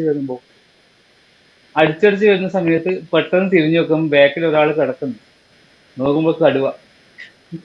കടുവ അയാൾ നേരെ മുന്നിൽ. ഇയാള് ഫുള്ള് ഇത് കണ്ടപ്പോ തന്നെ പ്രകൃതി ജീവനും പോയി, ഒച്ച വെച്ച് കരഞ്ഞു. ഇവര് ഫോറസ്റ്റുകാരൊക്കെ ഓടി വന്നു. അപ്പം പിന്നെ കടുവക്ക് അന്ന് എന്തോ വലിയ എനിക്കിന്ന് മൂടില്ല എന്ന് പറഞ്ഞ പോലെ, മൂടില്ല ഞാൻ എനിക്കിത് ഇന്ന് മൂടില്ല, ഇത്ര ഇന്ന് എനിക്ക് അത്ര നീ മൂടില്ല പൊക്കോ. എന്നൊരു തിരിച്ചുപോയി. അപ്പൊ അയാൾ കണ്ട ആളെ എന്നോട് നമ്മളോട് പറഞ്ഞിങ്ങനെ ഈ കഥ ഞാനിങ്ങനെ കണ്ട്. അപ്പൊ അയാളെ മുഖത്ത് ആ പറയുമ്പോ ആ പേടി കാണാണ്ട്. അയാൾ പറയും നിങ്ങൾ വിചാരിക്കുന്ന പോലെയല്ല, അത്രയും സൈസിലൊരു കടുവയായിരുന്നു. കാരണം എന്റെ തലയൊക്കെ ഇത്ര ഉള്ളു, അതിന് ഒരു കടിക്കാൻ തീരും. നിന്ന് വിറങ്ങലിച്ചു പോയി എന്ന് പറഞ്ഞു എന്നോട്. പക്ഷെ ഇങ്ങനെ കടുവേനെ പക്ഷെ എന്നാ ചെയ്യാൻ പൊതുവെ പറ്റും? അങ്ങനെ മരത്തിൽ കയറാൻ പറ്റുമോ, നീന്താൻ പറ്റുമോ, ഇല്ല, എല്ലായിടത്തും ഇത് ചെയ്യും. ഒന്നും ചെയ്യാൻ പറ്റില്ല, ഒന്നും ചെയ്യാൻ പറ്റില്ല. പക്ഷെ ഈ ബ്രഹ്മഗിരി കാട്ടിൽ കയറി അല്ല മലയുടെ മുകളിൽ കയറി വേറെ എക്സ്പീരിയൻസ് എന്താ അറിയോ? പിന്നെ നമ്മള് ഞാൻ ആദ്യം വലിയൊരു മല കണ്ടു. അത് കേറി കഴിഞ്ഞിട്ട് കഷ്ടപ്പെട്ട് കേറി. അപ്പോഴുണ്ട് അതുപോലത്തെ ഒന്നുകൂടി. അപ്പം പറ അതും കൂടി കയറണം. പോട്ടെ വന്നതല്ലേ, അതും കൂടി കേറി. അപ്പൊ അതുപോലത്തെ ഒന്നുകൂടെ അതും കയറണം. ഇത് അതും കൂടി കേറിയ സമയത്ത് ഈ നമ്മള് ശ്വാസം ഉണ്ടല്ലോ, ശ്വാസം ഇങ്ങനെ ഈ ചെസ്റ്റ് ഇങ്ങനെ പിടിച്ച് അമർത്തിയ പോലത്തെ ഒരു ഫീലിംഗ്. അപ്പൊ ഞാൻ വിചാരിച്ചു എനിക്കും ഇതാ സീ നമ്മൾ തടിയൻ അന്ന് നല്ല തടിയനായത് കൊണ്ടായിരിക്കാം എന്നൊക്കെ വിചാരിച്ചിട്ടുണ്ടായിരുന്നു. പറ്റുന്നില്ല. ഞാൻ പറഞ്ഞു ഞാൻ മരിക്കും, എനിക്കറിയാം ഞാൻ മരിക്കും, ഞാൻ വരൂല എന്ന് പറഞ്ഞിട്ട് ഞാൻ അവിടെ ഇരുന്നു. ഞാൻ ഒന്ന് രണ്ട് പേരും അവിടെ ഇരുന്നു. അപ്പൊ ആ ശരി. സ്ഥലത്തെ ആദിവാസി കുട്ടികളുണ്ട്. ഇവന്മാര് ഓടി കേറുന്നു, സൈഡിൽ പോകുന്നു, എന്തോ സാധനം പറിക്കുന്നു, അതുപോലെ ഇറങ്ങുന്നു. നമ്മളെ പിടിച്ചു വെച്ചു. നമ്മൾ പറഞ്ഞേടാ നമ്മളൊരു 5-6 പേര് ഇവിടെ മരിക്കാൻ കിടക്കുന്ന പോലെ കിടക്കുന്നുണ്ട്, ചെറുതായിട്ടൊന്ന് നമ്മളെ ബഹുമാനിക്കണേ, ഇങ്ങനെ കേറല്ല, നീ മെല്ലെ കേറിക്കോ, പ്രശ്നമില്ല. ഇങ്ങനെ കേറുമ്പോൾ നമുക്ക് നമ്മളോട് പുച്ഛം തോന്നുന്നു. ഇവന്മാര് അതിപ്പോ ഏറ്റവും അവർക്ക് കേട്ടത് ശീലായിരിക്കുമല്ലോ, ഈ അല്ല നിത്യാഭ്യാസി ശരി ആനയെ അല്ല ചുമക്കുന്ന പറയുന്ന പോലെ. അത് സംഭവിച്ചാല് നീ പറയുന്ന പോലെയല്ല. നമ്മൾ കേറി കഴിഞ്ഞാണ്ടല്ലോ ശ്വാസം കിട്ടൂല. അപ്പൊ ഞാൻ വിചാരിച്ചത് എന്റെ പ്രശ്നം. അപ്പൊ കഴിഞ്ഞ ദിവസം ഞാൻ എവറസ്റ്റ് കീഴടക്കിയ ഒരാളുടെ ഇത് കണ്ടു ഞാൻ. എവറസ്റ്റിൽ കയറിയ അപ്പൊ അവൻ പറയുന്നുണ്ട് അങ്ങനെ സംഭവിക്കും, അത് അറ്റാക്ക് വരെ ഉണ്ടാവാം എന്നൊക്കെ പറയുന്നുണ്ട് അങ്ങനെ വന്നു കഴിഞ്ഞാല്. പക്ഷെ ഈ കേറുന്ന കുട്ടികളില് ഈ കുട്ടികളുണ്ടല്ലോ അവരുടെ ബോഡി ഇതിനായിട്ട് ട്രെയിൻഡ് ആയിട്ട് അവരെ വേറെ തന്നെ രൂപത്തിൽ മെയിൻറ്റെയിൻ ആവുന്നതുകൊണ്ടാണ് അവർക്ക് കയറാൻ പറ്റുന്നത്. പക്ഷെ ഞാനന്ന് സത്യം ഞാൻ വിചാരിച്ചിട്ടാ ഞാൻ മരിക്കുന്നു അത്രയ്ക്ക്. പക്ഷെ കേറി മുകളിലെത്തിയ ആൾക്കാർ പറഞ്ഞു ഭയങ്കര എക്സ്പീരിയൻസ് ആയിരുന്നു. അതിന്റെ മുകളിൽ നിന്ന് പുറത്തോട്ട് നോക്കുമ്പോൾ കാണാറുണ്ട്. ഉണ്ടാകുന്ന ഒരു സംഭവം. പക്ഷെ ജീവനോടെ എന്തെങ്കിലും നോക്കാൻ പറ്റും. ഞാൻ അതുകൊണ്ട് തീരെ പറ്റൂല എന്ന് കണ്ടപ്പോഴാണ് ഞാനത് നിർത്തിയത്. അല്ലെങ്കിൽ കേറുമായിരുന്നു എങ്ങനെയെങ്കിലും. അപ്പൊ കാട്ടില് നമ്മൾ ഇതുപോലെയൊക്കെ പോകണം. ഈ കാട്ടിൽ പോകുമ്പോൾ ഭയങ്കര രസമാണ്. കാരണം അത് കുറെ കിലോമീറ്റർ ഉള്ളിൽ കയറി കഴിഞ്ഞാൽ പിന്നെ ഓടിപ്പോകാൻ കഴിയില്ല. ഇല്ല അവരുടെ തെറ്റിലാണല്ലോ. എങ്ങോട്ട് പോയാലും നമ്മളെ പിടിക്കും. അവൻ മിണ്ടാണ് അടുക്കി ഒതുങ്ങി നിന്നോളൂ. ആരാ വന്നാൽ ഏതൊരു സൈഡിൽ പോയി ഇറങ്ങാൻ നിന്നോളൂ. അല്ലാണ്ട് നമുക്ക് അതിന്റെ അപ്പുറത്തേക്ക് ഒന്നും ചെയ്യാൻ പറ്റില്ല. കാറില് അല്ല ഈ നമ്മള് ഇപ്പം നാഗർഹോളയിലും മറ്റൊക്കെ പോകുമ്പോൾ നമ്മൾ കാറിലും മറ്റൊക്കെയാണ് പോകുക. കാറില് അല്ലെങ്കിൽ നമ്മൾ അവരുടെ ജീപ്പില്, ബസ്സിൽ. കബനിയിലാണ് അവരുടെ ബസ്സിൽ. അപ്പൊ ഈ കബനിയില് ബസ്സിൽ പോകുമ്പോ ഓക്കെ ആണ്. അപ്പോ കബനി പോയ സമയത്ത് എൻ്റെ ഒരു ഫ്രണ്ട് ഉണ്ട്. അപ്പൊ ഫ്രണ്ട് കൂടെ കയറി. അവൻ പറഞ്ഞു എടാ നമ്മൾ ഈ ബസ്സിലാണ് പോകുന്നത്. അപ്പൊ ബസ്സിന് സൈഡ് ഗ്രില്ലൊന്നും ഇല്ല. അവൻ പറയണ ഇതിന് ഗ്രില്ലൊന്നും ഇല്ലല്ലോ. ഞാൻ എന്ത് ഗ്രില്ലൊന്നും ഉണ്ടാവില്ല, ഇങ്ങനെ തന്നെ പോകും. അവൻ അപ്പൊ കടുവ ഉണ്ടാവില്ല, ഇയാളുണ്ടാവും. അപ്പൊ അവന് പിന്നെ പേടിച്ച് ഇങ്ങനെ വിറക്കാൻ തുടങ്ങി. ഞാൻ പറഞ്ഞാ ഒന്നും ചെയ്യണം, നീ പേടിക്കണ്ട. അതായത് ഈ കാട്ടില് അവിടുത്തെ ഒരു കടുവകളുടെ ഒരു ഇതെന്താന്ന് വെച്ചാല്, പിന്നെ അവർക്ക് ഈ ബസ് എന്ന് പറയുന്നത് കാട്ടിലൊരു ആനിമലാണ്, ഒരു ജീവിയാണ്. അതിനെ ആക്രമിക്കൂല പൊതുവെ. അവർ മൈൻഡ് ചെയ്യില്ല. അവർക്ക് അറിയാൻ ചെറുപ്പം മുതലേ ഈ ബസ് അതിലൂടെ പോകുന്നത്. അവരെ ചെറിയ കബ്ബുണ്ടാകുന്ന സമയത്ത് കാണുന്നതാണ്. കടുവന് കുട്ടികളുണ്ടല്ലോ, ചെറിയ കുട്ടികളുള്ള സമയത്ത് ഈ കടുവ കാണുന്നതാണ് ഈ പിന്നെ ബസ് ബസ്. വരുന്നു. അതുകൊണ്ട് അവർക്കത് വിഷയമല്ല. പക്ഷെ അതിന് ഏതെങ്കിലും ഒരുത്തൻ പുറത്തേക്ക് ഇറങ്ങി ഓൺ ദ സ്പോട്ട് ചെറുപ്പം തീർക്കും. കാരണം അവർക്ക് കാരണം ഈ ആ ബസ് മൃഗത്തിനകത്തൊരു വേറൊരു മൃഗം വെളിയിറങ്ങുന്നത് കണ്ടിട്ടില്ല. അല്ല, അപ്പോൾ ഒരുത്തൻ പറഞ്ഞു എനിക്ക് മൂത്രയ്ക്കാൻ മുട്ടെന്ന് പറഞ്ഞിട്ട് ഭയങ്കര ബഹളം. ബസ്സുകാരൻ പറഞ്ഞു ഇവിടെ ചവിട്ടിരിക്കും ഇറങ്ങാൻ ചവിട്ടി. പറ്റൂല, ഇവിടെ ഇറങ്ങാൻ പറ്റൂലെന്ന്. ഇവൻ പോവാ ഭയങ്കര ബഹളം. അവസാനം കുറേ ദൂരം കൊണ്ടുപോയിട്ട് അവനെ ഇറക്കി. ഞാൻ വിചാരിച്ചു അവനെ കടുവെടുത്തോണ്ട് പോകും മിക്കവാറും. അപ്പൊ ഞാൻ ഇവരോടൊക്കെ ഇങ്ങനെ ഇത് നിങ്ങളോട് പറയുന്ന പോലെ ഇങ്ങനെ എക്സ്പീരിയൻസ് ഇങ്ങനെ പറയാറുണ്ട്. അപ്പൊ നമ്മൾ തിരിച്ചു വരുന്ന സമയത്ത്, നാഗരഹോള കാട്ടിലൂടെ വരുന്ന സമയത്ത് എന്റെ ഫ്രണ്ടോട് പറഞ്ഞിട ഇങ്ങനെ കടുവ ഉണ്ടാവും, ആന ഉണ്ടാവും എന്നൊക്കെ പറഞ്ഞിട്ട് അവൻ ഇങ്ങനെ കേൾക്കണ്ട. പക്ഷെ ആനനെ കണ്ടു. ആന പറഞ്ഞാൽ ഒരു ഏകദേശം ഒരു 1.5 കിലോമീറ്റർ ദൂരം അപ്പുറമാണ് ഉള്ളത്. ഇവന്മാര് വണ്ടിയിലൊന്ന് വരക്കാൻ തുടങ്ങി. ദൂരെയുള്ള ആന കണ്ടു. ഞാനൊന്ന് ഫോട്ടോ എടുക്കാൻ പോലും വിട്ടിട്ടില്ല എന്ന് പറയാം, പേടിച്ചിട്ട്. അങ്ങോട്ട് നമ്മൾ പോകില്ല, ആന പോയാലും പോകുള്ളൂ. ഭയങ്കര ഇതായിരുന്നു. അപ്പൊ ഒരുത്തൻ പറഞ്ഞു ഞാൻ ബാക്കിൽ ഇറങ്ങി നോക്കണം വേറെ എന്തെങ്കിലും ഉണ്ടോ എന്ന്. ഞാൻ നിൽക്കുന്ന കടുവ ഇട്ടുണ്ട്. കുറച്ച് നേരത്തെ കടുവയെ കണ്ടതേ ഉള്ളൂ. അതായത് നിങ്ങൾ എപ്പോഴെങ്കിലും പോകണം ഈ നാഗരഹോള സത്യം. കബനി റൂട്ട്. പിന്നെ വയനാട് വഴി വന്നാൽ മതി. നല്ല അടിപൊളി സംഭവം. പോയോക്ക്, നല്ല രസമാണ്. കാട് പക്ഷെ എപ്പോഴും കടുവേനെ എക്സ്പ്ലോർ കണ്ടോളൊന്നുമില്ല ചെയ്യണം. കേട്ടാ. സ്ഥിരമായിട്ട് കാണണമെന്നില്ലേ. എപ്പോഴും നമ്മളെ ലക്ക് പോലെയാണ്. മാനിനെ കാണും, ഒരുപാട് മാനിനെ കണ്ട് മടുത്തു. അതിവിടെ ഉണ്ട്. ഇഷ്ടംപോലെ മാനിനെ കാണാം. അത് ഞങ്ങളുടെ ഇച്ചിരി ഒരു കാട് ഏരിയ ആണല്ലോ. ആ, അവിടെ ഇപ്പം മാന് വെടിവെച്ച് കൊള്ളുന്നൊന്നും പ്രശ്നമില്ലെന്നോ അല്ലെ? വേട്ടയാടുന്ന ഹണ്ടിങ് എല്ലോ വീട്ടിലേക്ക് അലൗഡ് അല്ലേ? ലൈസൻസ് എടുക്കാം, ഹണ്ടിങ് ലൈസൻസ് എന്നിട്ട് എടുക്കാം. കുറെ ആൾക്കാർ ഹണ്ടിങ് വീഡിയോ ലൈസൻസ് കാണാൻ എടുക്കാം. എന്നിട്ട് യൂട്യൂബിൽ. ലൈസൻസ് എടുത്തിട്ട് അത് വിൽക്കുന്ന മലയാളികളും ഫാമുകളും ഒക്കെ ഉണ്ട്. മാനിന്റെ ഇറച്ചി, അങ്ങനത്തെ പല മൃഗങ്ങളുടെ ഇറച്ചി വിൽക്കുന്ന ആൾക്കാരുണ്ട്. ഞാൻ ഈ ഇടക്ക് കണ്ട് ഒരു ലൈസൻസിൽ ഉള്ളതേ ഉള്ളൂ. പശുവിനെ വെടിവെക്കുന്നത് കണ്ടു. അവിടുന്ന് ഫോറസ്റ്റ് വിടുന്നുണ്ട്. പശുവിന്. ആ, പശു forest. ഇവിടെ അങ്ങനെ ബൂംബാങ്ങിന്റെ പലതുണ്ട്. പല വേറെ രണ്ടെണ്ണം മൃഗങ്ങളുണ്ട് കണ്ടു. ഇവർക്ക് കാടിനകത്ത് കയറി വെക്കാൻ പറ്റുന്നത്. നമ്മളെ പിന്നെ ഇവിടെ വേട്ടയായിട്ട് തന്നെ പോകുന്ന ആൾക്കാരുണ്ട്. ഞാൻ എല്ലാ ദിവസവും ഈ വേട്ടക്കഥകൾ കേൾക്കും. എല്ലാ ദിവസവും ഡെയിലി ഡെയിലി പറഞ്ഞാൽ എല്ലാ ദിവസവും ഒരു 1.5 മണിക്കൂറുള്ള സ്റ്റോറീസ് കേൾക്കും. കാരണം ഞാൻ ഈ ട്രാവൽ ചെയ്യുന്ന സമയത്ത് ഇത് വെച്ചിട്ടാണ് പോവുക, ഇയർഫോണിൽ. ഇപ്പൊ ഇന്നും കേട്ടു, ഇന്നൊരു പുള്ളിപ്പുലിന്റെ നരഭോജിയായ പുള്ളിപ്പുലിന്റെ കഥ കേട്ടു. കഴിഞ്ഞ ദിവസം ടൈഗേഴ്സിനെ പിന്നെ കേട്ട് ഡെയിലി കേട്ടതായി. പക്ഷെ അതിന്റെ ഇടയിൽ കേട്ടത് വയനാടാണോന്ന് അറിയില്ല, ഒരു ഫോറസ്റ്റ് ഓഫീസർ മൂപ്പര് പിന്നെ എന്തോ ആവശ്യത്തിന് പോയതാണ് കാട്ടില്.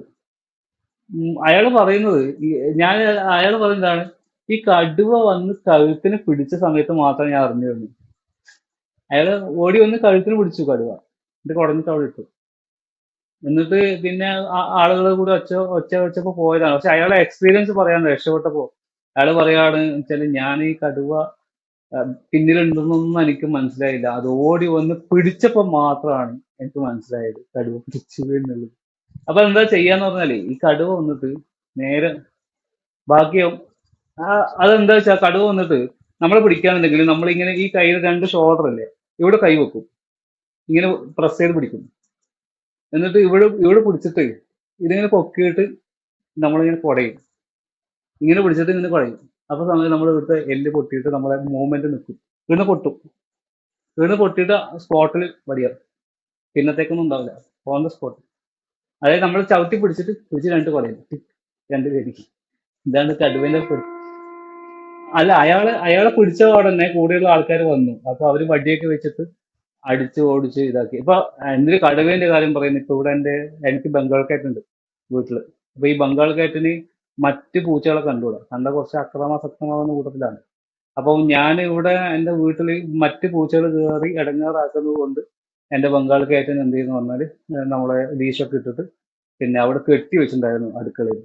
അപ്പൊ ആ വൈഫിനോട് പറഞ്ഞതിന് ശ്രദ്ധിക്കണം, എന്തെങ്കിലും പ്രശ്നങ്ങളുണ്ടെങ്കിൽ എന്നെ വിളിച്ചാൽ മതി വന്നു. അപ്പം അങ്ങനെ വലിയ പ്രശ്നം ഉണ്ടാവില്ല, എന്നാലും പറഞ്ഞതാണ്. അപ്പോൾ എന്ത് ചെയ്തെന്ന് വെച്ചാൽ ഒരു പൂച്ച അടുക്കളയിലെ ഈ സൈഡിലൂടെ ഇങ്ങനെ വാർപ്പിന്റെ മുകളിലൂടെ കയറി എങ്ങനെയോ ഇതിന് മുന്നിൽ വീണിട്ട് ഇത് ഓടി. ഇത് മുന്നിൽ വീണ് ഓടിയപ്പോ എന്ന് വെച്ചാൽ ഈ ലീഷ് വലിച്ച് പൊട്ടിച്ചു. അപ്പൊ ലീഷിന്റെ ആ ഒരു കമ്പി ഉണ്ട്, അത് കംപ്ലീറ്റ് ബെൻഡായി. ഓടി പോയിട്ട് പിടിച്ചു. പിടിച്ചതിന്റെ കഴുത്തിട്ട് പിടിച്ചിട്ട് ഇങ്ങനെ പിടിച്ചിട്ട് നിൽക്കും. അത് കടുവ അങ്ങനെ തന്നെയാണ്, പിടിച്ചത് നിൽക്കും. പിന്നെ എന്ത് ചെയ്താലും വിടില്ല. ഇപ്പം വൈഫ് വടിയെടുത്തടിച്ചു, എന്തൊക്കെ ചെയ്തു. ഭയങ്കര ബഹളം. ഇപ്പൊ എന്നെ വിളിച്ചിട്ട് വന്നു, ഇവിടെ ഭയങ്കര പ്രശ്നമാണ്, പെട്ടെന്ന് ഫൈനാൻസ് എന്ത് പറ്റി, ഒരു പൂജനെ പിടിച്ച് വിടുന്നില്ല. ഞാൻ പറഞ്ഞത് അതിന് അടി കൊടുക്കുന്നു. എത്ര അടി കൊടുക്കുന്ന കാര്യമില്ല. അപ്പൊ ഞാൻ വരുമ്പോഴേക്കും ആള് തീർത്തു, അതിന് കൊന്നിട്ടുണ്ടായി. വിടൂല പിന്നെ. വിടൂ. അത് പിന്നെ എന്താ വെച്ചാ അറ്റലേക്ക് ഈ മൂക്കിന് ചെറുതായിട്ട് ഒരു അടി കൊടുത്താൽ ചിലപ്പം നല്ല വേദന എടുക്കുന്നതുകൊണ്ട് ഇളക്കും. പക്ഷെ ഞാൻ വിളിച്ചാൽ വരും. അതിനുശേഷം അന്ന് ഇന്നും എന്റെ വൈഫ് നമ്മളെ പൂച്ചനെ ഇളക്കിയിട്ടില്ല. ഇപ്പോഴും പേടിയാണ്. ഇപ്പം അതിന്റെ കുട്ടിയാണുള്ളത്. ഇപ്പം അതിന്റെ കുട്ടി പൂച്ച വലുതായി. പക്ഷെ അവൻ കുറച്ച് ഡീസന്റ് ആണ്. അവൻ വിളിച്ച അപ്പം വിടും. പിടിക്കാൻ പോയിട്ടുണ്ടെങ്കിൽ വിളിച്ച അപ്പം വിടും, ഓൺ ദ സ്പോട്ട് വിടും. പിന്നെ ഒന്നും നോക്കാതെ തിരിച്ചു വരും. പക്ഷെ അവളങ്ങനെയല്ല. അവള് വേറെ ടെറർ പറഞ്ഞ പോലെ വേറെ ലെവലാണ്. കൊന്നിട്ടേ വരും. അതാണ് സ്റ്റാൻഡ്. ഇറങ്ങിയിട്ടുണ്ടെങ്കിൽ ഞാൻ കൊന്നിട്ടേ വരും, എല്ലാവരും തിരിച്ചു വരും. ഞാൻ ഭയങ്കര പേടിയാ, ഭയങ്കര ടെററാണ്. ഇങ്ങനെ കുറെ സാധനങ്ങൾ ഈ കാട് എന്ന് പറഞ്ഞാൽ, എനിക്ക് ചെറുപ്പത്തിലെ കാടും മരങ്ങളും മനുഷ്യന്മാരും ഒക്കെ എല്ലാവരും ഭയങ്കര ഇഷ്ടമാണ്. പ്രധാനമായിട്ട് കാട് ഭയങ്കര ഇഷ്ടമാണ്. ഈ കാടുമായിട്ട് ബന്ധപ്പെട്ട നമ്മളെ ഈ ഒരു സാധനം കണ്ടോ, ഗ്രാഫ്. ഇത് നമ്മുടെ സംഘടനയാണ് കാടുമായിട്ട് ബന്ധപ്പെട്ടിട്ടുള്ള മൃഗങ്ങൾക്കുള്ള എന്താ, ഈ വെള്ളം കിട്ടാത്ത സമയത്ത് തടയണ ഉണ്ടാക്കുക, അതേപോലെ കാടിന്റെ അധിനിവേശ സസ്യങ്ങളെ നശിപ്പിക്കുക, അങ്ങനെയുള്ള പരിപാടികളൊക്കെയാണ് മെയിനായിട്ട് ഗ്രാഫ് ചെയ്യുന്നത്. പിന്നെ കുറെ പ്ലാസ്റ്റിക് ഒക്കെ ഉണ്ടാവും കാട്ടിനുള്ളിൽ. ഈ പ്ലാസ്റ്റിക് മാറ്റുക, ഇങ്ങനെയുള്ള കുറെ പരിപാടികൾ. പണ്ട് ഇവന്മാര് കുറെ എന്തൊക്കെയോ കാട്ടിൽ വെച്ച് പിടിപ്പിച്ചിട്ടുണ്ടായി മരങ്ങൾ, ബ്രിട്ടീഷുകാരുടെ കാലത്തൊക്കെ. അതൊക്കെ ഇപ്പം ഭയങ്കര പ്രശ്നമായിട്ട് നമ്മൾ അതൊക്കെ കൊത്ത, അങ്ങനെ പല പല പരിപാടികളാണ് ഗ്രാഫ് ചെയ്യുന്നത്. ഗ്രാഫിന്റെ കണ്ണൂർ ജില്ലയിലുള്ള മെമ്പറാണ് ഞാൻ. അപ്പൊ നമുക്ക് മൊത്തം ഒരു 2500ഓളം ആളുകളുണ്ട് നമ്മുടെ ഈ സംഘടനയിൽ. ഉപേക്ഷ ഇനി എന്തെങ്കിലും പറയും. ഞാനന്ന് ഒറ്റയ്ക്ക്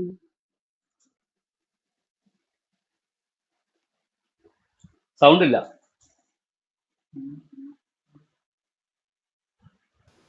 അല്ല, ദിയ പറയാൻ നരഭോജി കടുവയെ കുറിച്ച് ദിയ വല്ലതും വായിച്ചോന്ന്. പത്രം വായിക്കും.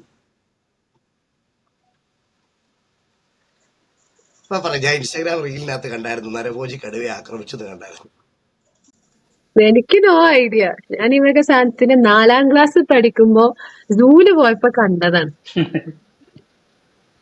സൂല് പോയി കഴിഞ്ഞാലേ നമുക്ക് കാണുന്നത് കടുവേന്റെ ആത്മാവിനെ മാത്രമാണ്. മറ്റേ ആ ഒരു ഇത് അതിന്റെ റിയാലിറ്റി കാണാൻ പറ്റില്ല. റിയാലിറ്റി കാണുന്ന കാട്ടിൽ പോകണം. അല്ല, ഇവരുടെ കാട്ടിൽ ഒരു പോയി അനുഭവിക്കണം ദുബായിലൊരു സൂണ്ട് എന്ന് രാജാവുണ്ടാവും. പറയുന്ന കേട്ടിട്ടുണ്ട്. അത് എങ്ങനെയാ വെച്ച് കഴിഞ്ഞാല് കൂട്ടിലല്ല, ഇവര് ഫ്രീ ആണ്. ഓപ്പൺ ഓപ്പൺ ആയിട്ട് ഒരു കാർഡ് പോലെ ക്രിയേറ്റ് ചെയ്തിട്ട് ഇവര് ഫ്രീ ആണ്. നമ്മളെയാണ് കൂട്ടിൽ ബസ്സിലിട്ടിട്ട് ഇവരുടെ ഇടയ്ക്ക് കൊണ്ടുപോവുക. അല്ല, അതിപ്പോ എന്റെ നാട്ടിൽ സ്റ്റാർട്ട് ചെയ്യുന്നുണ്ട്. എന്റെ ഇവിടെ തുടങ്ങി, പ്രൊജക്ട് സ്റ്റാർട്ട് ചെയ്തു ഓക്കെ. എന്റെ നാട്ടില്. കൊറേ ആയി പറയുന്നു, ഓപ്പൺ പക്ഷെ സൂ. ഇതുവരെ പോയി നോക്കിയിട്ടില്ല. അതിന് സഫാരി പാർക്ക് എന്നാണ് പറഞ്ഞത്. ആഫ്രിക്കയിലാണ് സാധനം, പക്ഷെ അതിപ്പോ എല്ലായിടത്തും ഡെവലപ്പ് ചെയ്ത് കൊണ്ടുവരുവാണ്. ഞങ്ങൾക്ക് ഓടിക്കുന്നത് 2-3 ഇവിടെ. അതുപോലെ ഇവിടെ നിൽക്കുന്നതിന്റെ തൊട്ടടുത്തൊരു സൂ അല്ല ഉണ്ട്. അത് അത് ഞാൻ ഒരു 2 വർഷം മുമ്പ് പോയത്. അവിടെ പോയപ്പോഴാണ് ഞാൻ വെറൈറ്റി കടുവകൾ ആദ്യമായിട്ട് കാണുന്നത്. അല്ല അതിന് വെള്ളക്കടുവ. അതിനൊരു പ്രശ്നം എന്താ അറിയോ? അതിനൊരു പ്രശ്നം എന്ന് പറഞ്ഞാലേ, നമ്മൾ ഇവര് ഈ സൂ മോഡലിൽ വളർത്തുന്ന കടുവക്കും ചിലപ്പോൾ തീറ്റ കൊടുക്കുന്നത് നോർമൽ രീതിയിലാണെന്നെങ്കിൽ അവരെ വൈൽഡ് സ്വഭാവം നമുക്ക് കാണാൻ പറ്റില്ല. ചിലപ്പോൾ കടുവേനെ ഇങ്ങനെ ഫ്രീ ആയിട്ട് നടക്കുന്നത് കാണാൻ പറ്റുമായിരിക്കും, പക്ഷെ വൈൽഡ് ആയിട്ടുള്ള കിങ്ഡം കാണാൻ പറ്റില്ല. രാജാവും പ്രജകളും കാണണമെന്നുണ്ടെങ്കിൽ കാണുന്ന ആഗ്രഹമൊക്കെ ഉണ്ട്, ഇത് പക്ഷെ കാഴ്ചക്ക് ഞാനൊക്കെ വേണ്ടി കാണാൻ മാത്രം ഇറങ്ങിക്കഴിഞ്ഞാൽ കടുവക്ക് പിന്നെ ഒരു മാസം വേറെ തീറ്റന്റെ ഒന്നും ആവശ്യം ഉണ്ടാവില്ല. ഹായ് സോണി. അല്ലല്ല, അത് നമ്മൾ കബനിയിൽ പോയാൽ മതി. അടുത്ത ഏറ്റവും നിയറസ്റ്റ് ആയിട്ട് നമുക്ക് കബനിയൊക്കെയാണ് ഉള്ളത്. കബനി, സോനിക്ക് അഭിനയി നാഗർകോവിൽ. പോണോന്ന് 1000 രൂപ പറയുന്നത്.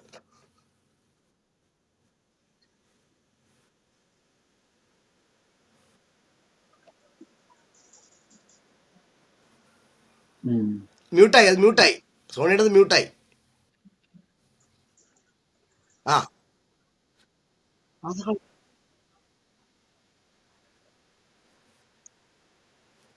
അല്ല, ഇതിപ്പോ നമ്മളൊരു ടെസ്റ്റ് ആണ്, പോഡ്കാസ്റ്റ്. എന്താവും ഒരു ഐഡിയ ഇല്ല. നമുക്ക് നോക്കാം.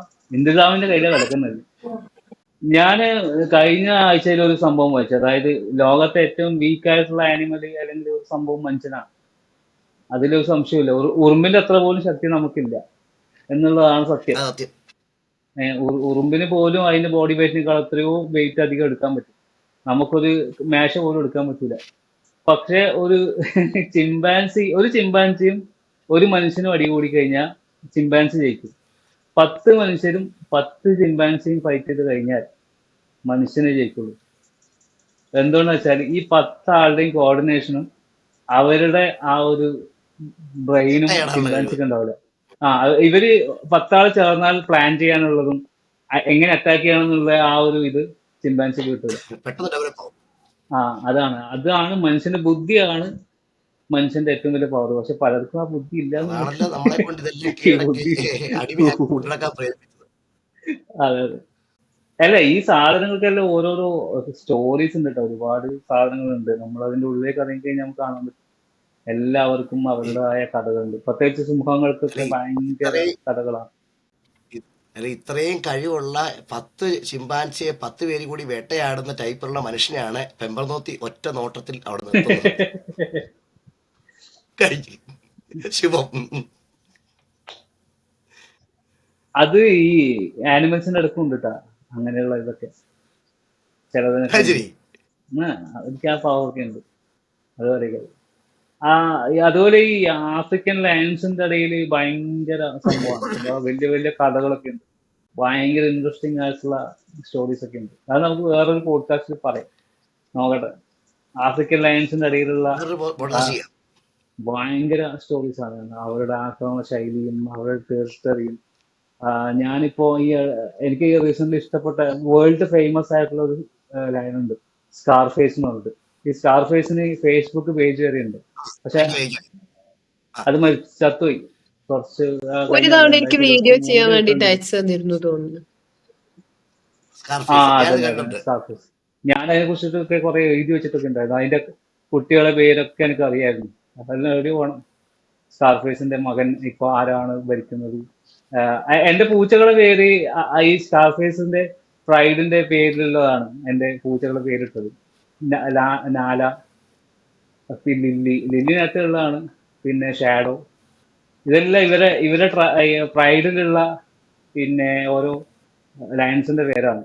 എന്റെ അവർക്ക് പൂച്ചക്കെല്ലാം ആ സ്വന്തമായ ഒരു പേരാണ്. അധോലോകം ക്രിയേറ്റ് ചെയ്തുകൊണ്ടിരിക്കുകയാണ് വീട്ടില്. എനിക്കുണ്ട് 2 ലയൺസ്. അതിന്റെ മക്കളല്ലേ. രണ്ട് ചെറിയ ലൈൻസ്. സോണി, തൃശ്ശൂരിലെ കടുവകളെ കുറിച്ച് എന്തെങ്കിലും പറയാനുണ്ടെങ്കിൽ പറയൂ. കടുവകളല്ലേ ഇവരുടെ നാട്ടിൽ വലിയ തൃശ്ശൂരിലല്ലേ? സൂ ഒക്കെ ഉണ്ടല്ലോ. തൃശ്ശൂരിലില്ലേ കടുവകള്? ഉണ്ട്, കടുവയില്ലാന്ന് തോന്നുന്നുണ്ട്. ഒരെണ്ണം ഉണ്ടായിരുന്നു, ചത്താണോ? അതെങ്ങനെ ചാവാതിരിക്കും? എന്തെങ്കിലുമൊക്കെ കൊടുക്കണം. ഞാൻ ആദ്യം തൃശ്ശൂരിൽ പോയിട്ടാ കടുവനെ കണ്ട്, അതാണ് 4ാം എനിക്ക് ക്ലാസ്സിൽ. കടുവയെ കുറിച്ചുള്ള അല്ല, എക്സ്പീരിയൻസ്. ഞാൻ ആദ്യം കണ്ടിട്ടുണ്ട്, ഇപ്പൊ ഇല്ല. ഇപ്പൊ കടുവയൊക്കെ എന്നിട്ട് കുറവായി തുടങ്ങി തോന്നുന്നുണ്ട്. അത് കാരണം ഇവിടെ ഇല്ല. കടുവ കൊറോണ ഇല്ലാത്തതുകൊണ്ടല്ല, കടുവയ്ക്ക് ഉണ്ട്. കടുവയുണ്ട്, സൂവിലേക്ക് വരാത്തതുകൊണ്ടാ. മെരുക്കില്ലാത്ത കടുവയില്ലാന്ന് തോന്നുന്നുണ്ട്. ഞാൻ ഇവിടെ തിരുവനന്തപുരം സൂവിൽ പോയപ്പോ കണ്ടിട്ടുണ്ടായിരുന്നു. ആ തിരുവനന്തപുരം സൂവില്. പക്ഷേ എന്താ പറയാ, ഒരു ഉണങ്ങിയ കടുവ. എനിക്ക് ഇഷ്ടപ്പെട്ടില്ല കണ്ടിട്ട്. ഞാൻ പറയാം, അതാണ് എന്തോ ആടെ സത്യം. ഒരുമാതിരി കടുവേനെ പറയിപ്പിക്കാൻ കൊണ്ട് ഒരു കടുവ. അല്ല, അതൊക്കെ ഇതാണ് കേട്ടോ. ഇവിടെ ഈ ഉള്ളത് നരഭോജി. ഉണങ്ങിയതൊന്നും അല്ല കേട്ടോ, നല്ല നല്ല അടിപൊളി സാധനം. അല്ലല്ല, നല്ല അതും തടിച്ചു കൊഴുത്ത്. ഭയങ്കര. അല്ല, അത് ഇവര് പറഞ്ഞ ഫ്ലൈറ്റ് വഴിയൊക്കെ കൊണ്ടുവരണേണ് ഈറ്റങ്ങള്. ഞാൻ അങ്ങനെ ആലോചിക്കും, എങ്ങനെ ഫ്ലൈറ്റ് വഴിയും കപ്പൽ വഴിയൊക്കെ ഈറ്റങ്ങൾ ഇവിടെ എത്തിക്കുന്നത്. കൂട്ടിലിട്ടത് ചെയ്യാലോ. ഫ്ലൈറ്റുകളുണ്ട് ഇങ്ങനെ ആഫ്രിക്കൻ ഇവിടെ രാജ്യങ്ങളിൽ. ഉള്ള ഭയങ്കര വൈറ്റ് കളർ ഉണ്ടായിരുന്നു, നല്ല ഭംഗി ഉണ്ടായിരുന്നു കാണാന്. കണ്ടാൽ തന്നെ ഭയങ്കര ക്യൂട്ടായിട്ട് തോന്നുമായിരുന്നു. ഞാൻ ആദ്യമായിട്ട് വൈറ്റ് കളർ കടുവനെ കാണും. തൃശ്ശൂര് സൂല് പിന്നെ ഉണ്ടല്ലോ, പിന്നെ സൈബീരിയൻ കടുവ. അടിപൊളി കുറെ കടുവകള്. കടുവ ഉണ്ടായിരുന്നു. ഞാൻ കുറെ വർഷം മുമ്പാ കണ്ടേ, അന്നും ഉണ്ടായിരുന്നില്ല. അന്ന് ആകെ സാധാ സ്ഥിരം കാണുന്ന കളർ മാത്രമേ ഉണ്ടായിരുന്നുള്ളൂ, ഒരു ബ്രൗൺ കളർ. ഇത് ഞാൻ ആദ്യമായിട്ടാണ് ഈ 2-3-4 ഐറ്റംസിനെ കാണുന്നത്. ലൈറ്റ് ഈ ബ്രൗൺ ഉണ്ടായിരുന്നു, കുറച്ച് ഡാർക്ക് ബ്രൗൺ, വൈറ്റ്, അതുപോലെ സിംഹവും പല പല കളർ ഉണ്ടായിരുന്നു, വൈറ്റ് കളറൊക്കെ ഉണ്ടായിരുന്നു. നല്ല രസമുണ്ടായിരുന്നു. അതുകൊണ്ടാ. അത് പിന്നെ അവിടെ കുറെ ആളെ കയ്യില് ഉണ്ടല്ലോ, അവിടെ വളർത്തുന്നുണ്ടൊക്കെ. ദുബായിലൊക്കെ കുറെ ഇവിടെ ആൾക്കാർ പല വളർത്തുന്നുണ്ട്. രാജ്യത്തുനിന്ന് കയറ്റിവിടുന്നതൊക്കെ ഉണ്ട്, പല പല. 8 കിലോ, എത്ര കിലോ തിന്നാൻ കൊടുക്കുന്ന ഒരു ദിവസം ഇവർക്ക്? 8 കിലോ ഇറച്ചിയാന്ന് തോന്നുന്നു. അല്ല, അവിടെ ഉള്ളതൊക്കെ അത്യാവശ്യം നല്ല സൈസ് ഉണ്ട്. നാട്ടിലുള്ള അല്ല നിങ്ങൾ അതാ പറഞ്ഞ പോലെ ഉണങ്ങിയ കടുവൊന്നും അല്ല, അത്യാവശ്യം നല്ല സൈസ് ഉണ്ട്, മുന്നിൽ പെട്ടാ തീർന്നു. തിന്നാൻ Pets എന്ന് കൊടുക്കണില്ല. അല്ല പറഞ്ഞാ അതൊക്കെ അറബികൾ വേറെ. വളർത്തുന്നില്ലേ, പെറ്റ്സായിട്ട് അല്ല അത് വളർത്തുന്നില്ലേ? പിന്നെ ഈ അറബികൾ വളർത്തുന്ന കടുവക്കുള്ള തീറ്റ ഉണ്ടെങ്കിൽ നമ്മുടെ ഇവിടുത്തെ പഞ്ചായത്തിൽ എല്ലാവർക്കും ഫുഡ് അതാണ്. ബിരിയാണി അതെ ഒക്കെ അതെ അതെ അതെ.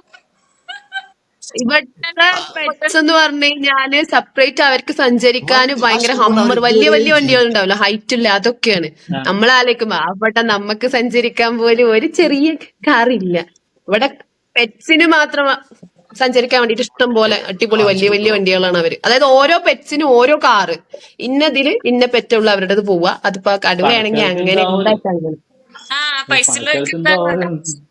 ഇതിപ്പോ എങ്ങനെയെങ്കിലും തീർക്കണ്ടേ? അതാണ്. എങ്ങനെ പക്ഷെ എന്നാലും കാണുമ്പോ ഇച്ചിരി എനിക്ക് സങ്കടം വാങ്ങാലോ. തോന്നാലോ. ഞാൻ മൈസൂര് പോയിട്ട് കാട്ടുപോത്തിനെ കണ്ടു. കാട്ടുപോത്തിനെ കണ്ട സമയത്ത് എന്റെ സൂല് കണ്ടാണ്. അപ്പൊ എന്റെ ഫ്രണ്ട് ഇങ്ങനെ ആലോചിക്കാണ്. ഞാൻ ചോദിച്ചടാ നീ എന്താ ഈ ആലോചിക്കണം പറയും. ഇതല്ലടാ ഈ പാട്ടുപോത്തിന് അർത്താൽ എത്രയോ അറച്ചു കിട്ടൂലേ, നമുക്കെല്ലാം നമുക്ക് അനുസരിച്ച് തിന്നാൻ ഞാൻ ഇവിടെ വിളിച്ചേട്ടാ എനിക്ക് ഇതാണ് ഏറ്റവും കാര്യമായിട്ട് ഓർമ്മ വന്നത്. ഓൻ അത് ആദ്യമായിട്ട് കാട്ടുപോത്തിനെ കണ്ട് ഓർത്തതാണ്. പക്ഷെ കാട്ടിൽ നിന്ന് നമ്മൾ കാട്ടുപോത്തിനെ കണ്ടുട്ടാ. കാട്ടിൽ നിന്ന് കണ്ടിട്ട് അല്ലെ അത് അതങ്ങനെയാണ്. കാട്ടിൽ നിന്നുള്ള ഇറച്ചി അങ്ങനെ തന്നെയാ. ഒരിക്കൽ രുചി റെസ്റ്റ് പിടിച്ചു കഴിഞ്ഞാൽ പിന്നെ നമുക്ക് അത് ഭയങ്കര അല്ല, കൊതിയുള്ള പണ്ട് സാധനം കുറെ ഇറച്ചി. ആൾക്കാർ നിങ്ങളുടെ നാട്ടിൽ ഈ ഇതിനെ വേട്ടയാടാൻ പോയ കഥകളൊക്കെ ഞാൻ കേട്ടിട്ടുണ്ട്. പക്ഷെ ഭയങ്കര ഡേഞ്ചറാട്ടാ. കാട്ടുപോത്തായാലും കാട്ടിലെ എല്ലാ സാധനവും ഭയങ്കര ഡേഞ്ചറാ.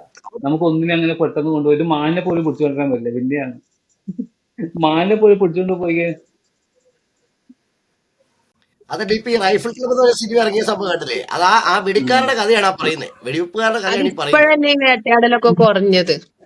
പക്ഷെ എന്റെ ഉപ്പയൊക്കെ അത് അത് പറയുന്നേക്ക ഞങ്ങളുടെ അവരുടെ ചെറുപ്പം. ഗ്രാൻഡ് ഫാദേഴ്സ് ഒക്കെ ഈ നായാട്ടിന് പോകുന്നത് അല്ല അതിന് ഇപ്പോഴും സെപ്പറേറ്റ് ഉണ്ട്. ഡോഗ്സും കാര്യങ്ങളും ഒക്കെ ഉണ്ടായിരുന്നു പറയുന്നേക്ക്. ലീഗലില്ലാത്തതുകൊണ്ടാണ്. ലീഗലില്ലാത്തതിന് വെളിയിൽ ഇത് ആ, പറയുന്നില്ല. അതെ അതെ അത് ശരിയാണ്. ഇപ്പോഴല്ലേ അത് ഇപ്പൊ തീരെ ഇല്ലാണ്ടായത്. ഫെരിസ് നാട്ടിലൊക്കെ അതുകൊണ്ട് മറ്റേത് ഉണ്ടായിരുന്നു. അധിക പേരും പോവാറുണ്ട്. ഞങ്ങളുടെ ഏരിയ കിഴക്കൻ സൈഡിലോട്ട്, അതായത് കട്ടപ്പന, ഈ ഇരുട്ടി ഏന്തയാറൊക്കെ കയറി കഴിഞ്ഞാൽ നമുക്ക് ഇപ്പോഴും ഉണ്ട് ഇതുപോലെ ഡോഗ്സിനെ പ്രൊവൈഡ് ചെയ്യുന്ന വേട്ടക്കാരുടെ വീടുകളുണ്ട്, വേട്ടക്കാർ ഗ്രൂപ്പുകളുണ്ട്. അപ്പൊ നമ്മൾ ഇവിടുന്ന് കാശുള്ളവന്മാരുടെ അവിടെ കൂടി എല്ലാവർക്കും ചെയ്യാൻ പറ്റുന്ന ഒരു സംഭവം അല്ല ഇത്. ഒന്നാമത് ലക്ഷങ്ങൾ ജനമുള്ള പരിപാടിയാണ്. പക്ഷേ ഇതുപോലെ ഈ റൈഫിൾ ക്ലബ് സിനിമയുടെ സംഭവം ബേസ് ശരിക്കും അതാണ്, അതുപോലത്തെ ഒരു പരിപാടി ഇത്. ഇതുപോലെ കയറുന്ന സ്ഥലങ്ങളുണ്ട്, നമ്മളവിടെ ചെന്ന് കയറി ഉമ്മാർ നമ്മളെ കൊണ്ട് രാത്രി വേട്ടയ്ക്ക് പോയി ഇപ്പൊ അത്യാവശ്യം തോക്കും ചോരയൊക്കെ ഇഷ്ടമുള്ളവന്മാർക്ക് ചെയ്യാൻ പറ്റുന്ന ഒരു ഹണ്ടിങ് ഒരു സ്വഭാവമാണിത്. അങ്ങനെ കൊണ്ടുപോകുന്ന ഗ്രൂപ്പുകളുണ്ട്. ഇതൊന്നും ലീഗലല്ല. കേരള ബോർഡർ കഴിയണം. അപ്പോൾ ബോർഡർ കഴിഞ്ഞ് എന്തൊക്കെ ചെയ്യാൻ പറ്റും, ചെയ്യാൻ പറ്റത്തില്ല, അതൊക്കെ അവർക്കേ അറിയത്തുള്ളൂ. അവരുടെ ആൾക്കാരുണ്ട് ഇത് ചെയ്യാൻ വേണ്ടി. ചെയ്യുന്നവരുണ്ട്, ഇപ്പോഴും ഉണ്ട്. ഉണ്ട്, ആന്ധ്രയൊക്കെ നാട്ടിലാണെങ്കിൽ പോയ ആന്ധ്ര ഇപ്പോഴും മിണ്ടാണ്ടൊക്കെ പോണവരുണ്ട്, ഒരുപാട് പേരുണ്ട്. ഞാൻ അതുപോലെ നമ്മുടെ പീക്കോക്കിന്റെ വീഡിയോ അങ്ങ് കയറിയപ്പോ ഞാൻ വിചാരിച്ചിരുന്നു ഇവിടെ പീക്കോക്ക് സ്ട്രീറ്റ് അറിയുന്ന ഒരു സംഭവം ഉണ്ട്, റോഡിലൂടെ വെറുതെ ഇറ്റങ്ങൾ നടന്നു പോകും. ആ, അത് ശരി. അപ്പൊ ഞാനിങ്ങനെ എവിടെ അവിടെ വിചാരിച്ചിരുന്നു ഒരു ദിവസം പോവാൻ പറ്റിയെങ്കിൽ പോയി ഒന്ന് ഷൂട്ട് ചെയ്യാലോ. ഒരുപാട് പേര് വീഡിയോ ചെയ്തിട്ടുള്ളതാണ്, പക്ഷെ നമ്മുടെ ചാനലിൽ ഓൾമോസ്റ്റ് അങ്ങനെ ഒരു വീഡിയോ അങ്ങനെ കയറി പോകുമ്പോ വേണമെന്നുണ്ടെങ്കിൽ ഇവിടെ അതിനെ കാണിച്ചുകൊണ്ട് ചെയ്യാം. നമ്മൾ കണ്ടിട്ടില്ല ആ, അങ്ങനെ ഒരു സംഭവം, നമുക്കറിയത്തില്ല. അതായത് അവിടെ നമ്മൾ ഈ നാട്ടിലൊക്കെ ഈ കാക്കകളും ഇവിടൊക്കെ പ്രാവുകളൊക്കെ ഫ്രീ ആയിട്ട് നടക്കുന്ന പോലെ തന്നെ പീക്കോക്കുകൾ അങ്ങോട്ടും ഇങ്ങോട്ടൊക്കെ നടന്നു പോണു. വാലില്ലാത്തതും വാലുള്ളതും പല സൈസും ഉണ്ട്. അത് ശരി. ചുമ്മാ ഐറ്റങ്ങൾ അങ്ങനെ നടക്കും, ഉപദ്രവിക്കാൻ പാടില്ലാന്നേ ഉള്ളൂ, ബാക്കിയൊക്കെ ഓക്കെ. പക്ഷെ വേണമെങ്കിൽ ഇവിടെ കഴിക്കാട്ട് കൊടുക്കാൻ പറ്റുമെന്ന് എനിക്കറിയില്ല. വീണ്ടും ഫുള്ള് പീക്കോക്ക് 24 മണിക്കൂറും ക്രോസ് ചെയ്യുന്ന സ്ഥലമാണ് കേട്ടോ. പുഴയുടെ സൈഡാണല്ലോ. അങ്ങനെ ഇവിടെ അതിനൊരു സ്ട്രീറ്റ് ഉണ്ടെന്നാ പറഞ്ഞ. നാട്ടിലുണ്ട്, നാട്ടിലിപ്പോ ഒരുപാട് സ്ഥലങ്ങളിൽ കാണുന്നുണ്ട്. ആരോടെ ഈ പറയുന്ന സോണിയോട്? ആണ്. എന്നും പീക്കൊക്കെ നടന്ന് ഞങ്ങളുടെ ഫ്രണ്ടുകൾ അങ്ങോട്ടോട് പോകുന്ന അല്ല, സ്ഥലത്ത് ഈ സോണിയോടാണ് നാട്ടിലിപ്പോ ഈ പറഞ്ഞോണ്ട്. ഞങ്ങളുടെ ഏരിയയിലൊക്കെ ഇപ്പൊ അങ്ങനെ ആയി തുടങ്ങിയിട്ടുണ്ട്. അത് പിന്നെ നമ്മള് വീഡിയോയില് ഞങ്ങൾക്ക് ഇതൊന്നും പറഞ്ഞല്ലോ. ആയില്ല, ഇതുവരെയായിട്ട് ഞങ്ങളുടെ കൂടെ ഇത് വന്നിട്ടില്ല. അല്ല, ഞാൻ നേരത്തെ ഒരു കാര്യം പറഞ്ഞ് നിങ്ങൾ കേട്ടിട്ടുണ്ടായിരുന്നു. കാട്ടിൽ നമ്മൾ കയറുന്ന സമയത്ത് കാട്ടിൽ കയറി കഴിഞ്ഞാലേ നമ്മൾ കാട്ടിന്റെ ഉള്ളിൽ കാലെടുത്ത് വെക്കൂല. അപ്പൊ നമ്മൾ വളരെ നിശബ്ദമായിട്ട് ആരും അറിയാതെ കാലെടുത്ത് വെക്കും എന്നാണ് നമ്മൾ വിചാരിക്കുന്നത്. നമ്മൾ ആദ്യത്തെ ഫുഡ് സ്റ്റെപ്പ് വെക്കുമ്പോൾ ഇപ്പുറത്തെ കാടിന് അപ്പുറത്തെ കാട് വരെ അറിയും, കാടിന് അപ്പുറത്തെ എൻഡ് വരെ അറിയും ഒരാൾ ഇവിടുന്ന് കയറിയിട്ടുണ്ടെന്ന്. അങ്ങനെ അതായത് കോളുകൾ പോകണം. അത് ആദ്യത്തെ കാല് വെക്കുന്ന സമയത്ത് അവിടെ ഉണ്ടാകുന്ന ഈ പാമ്പുകൾ പോലെ ഏഴെന്തൊക്കെ ഉണ്ടാവുമല്ലോ, അവര് മൂവ് ചെയ്യും ഫാസ്റ്റ് ആയിട്ട്. ഇത് മൂവ് ചെയ്യുന്ന കാണുമ്പോൾ അവിടെയുള്ള കുരങ്ങന്മാർക്ക് മനസ്സിലാവും. അപ്പൊ കുരങ്ങന്മാർ സിഗ്നൽ ഇടും. ആ സിഗ്നൽ ഇടുമ്പോൾ അടുത്തവർ സിഗ്നൽ പിടിക്കും, അവർ സൗണ്ട് ഇടും. അങ്ങനെ ഈ സൗണ്ട് പോയി പോയി പോയി ആ കാട്ടിലെ കടുവയും എല്ലാവരും അറിയാം. ഇത് നെറ്റ്വർക്കാണ്, ഫുള്ള് മറ്റേ ചെയിൻ നെറ്റ്വർക്കാണ്. നമ്മൾ വിചാരിക്കുന്നതിനേക്കാളും വലിയ അതുപോലെതാണ്. ഇവരെല്ലാവരും അറിയും ഇങ്ങനത്തെ ഗരുഡ്. എന്നാൽ ഈ പൊട്ടൻ മനുഷ്യന് മാത്രം അറിയില്ല നമ്മളെ ഇവരൊക്കെ തിരിച്ചറിഞ്ഞിട്ടുണ്ടെന്നുള്ളത്. അപ്പം ഏത് നിമിഷവും നമ്മളെ തീർക്കാം. പിന്നെ വില്ലന്മാര് കാട്ടിലെ റൗഡികൾ ആനയാണ്. ആനയാണ് കാട്ടിലെ മെയിൻ റൗഡികൾ. അവർക്ക് പിന്നെ പേടിയും ഭയമില്ല. വന്ന് എടുത്തിട്ട് അലക്കും. മര്യ പിന്നെ ഏതോ ഒരുത്തം വരുന്നു അവരുടെ. മര്യാദക്ക് നിന്നിട്ടില്ലെങ്കിൽ ആന എടുത്ത് അലക്കും. അതിലൊരു സംശയവുമില്ല. കാരണം അത് പക്ഷെ നമ്മൾ ഇങ്ങനെ പറഞ്ഞാലൊന്നും അത് അറിയില്ലട്ടോ. അപ്പൊ നമ്മൾ നരഭോജി കടുവയിൽ തുടങ്ങി, ഓക്കെ. കബനി പോയി, എന്താ പറയാ, വയനാട് പോയി, അതേപോലെ തന്നെ ആനയെ കണ്ടു, ഇങ്ങനെ പല സാധനങ്ങളോട് പോയി. എന്തായാലും നമുക്ക് ഇനി പറ്റുകയാണെന്നുണ്ടെങ്കിൽ മറ്റ് ആഫ്രിക്കനിലെ ലയൺസിനെ കുറിച്ചിട്ടും മറ്റൊക്കെ ആനന്റെ ഒക്കെ കടല് പോലെ കാര്യങ്ങൾ പറയാനുണ്ടാവും. അപ്പൊ ഇങ്ങനെ ഓരോന്നായിട്ട് നമുക്ക് പോഡ്കാസ്റ്റ് വേറെ ചെയ്യാം. കാരണം ഒരുപാട് സമയം പോഡ്കാസ്റ്റ് ചെയ്യുന്നതിന് വേറെ നമുക്ക് എല്ലാം മിക്സായി ചെയ്യുന്ന അവയിലാക്കണ്ട, നമുക്ക് സെപ്പറേറ്റ് സെപ്പറേറ്റ് ആയിട്ട് ഓരോന്നായിട്ട് ചെയ്യാം. അപ്പൊ അടുത്തതിൽ ചെയ്യാം. നമുക്ക് ഇതുപോലെ അതെ, അപ്പൊ ഫസ്റ്റ് ടൈം ആണ്, ആൾക്കാരൊക്കെ കണ്ടിട്ട് അഭിപ്രായങ്ങൾ പറയട്ടെ എന്ന് നോക്കാം. തെറിവിളിയാണോ, അഭിനന്ദൻ പൂച്ചെണ്ടുകളാണോ എന്നൊക്കെ നമുക്ക് നോക്കാം. ഇത് കഴിഞ്ഞിട്ട് അറിയാം.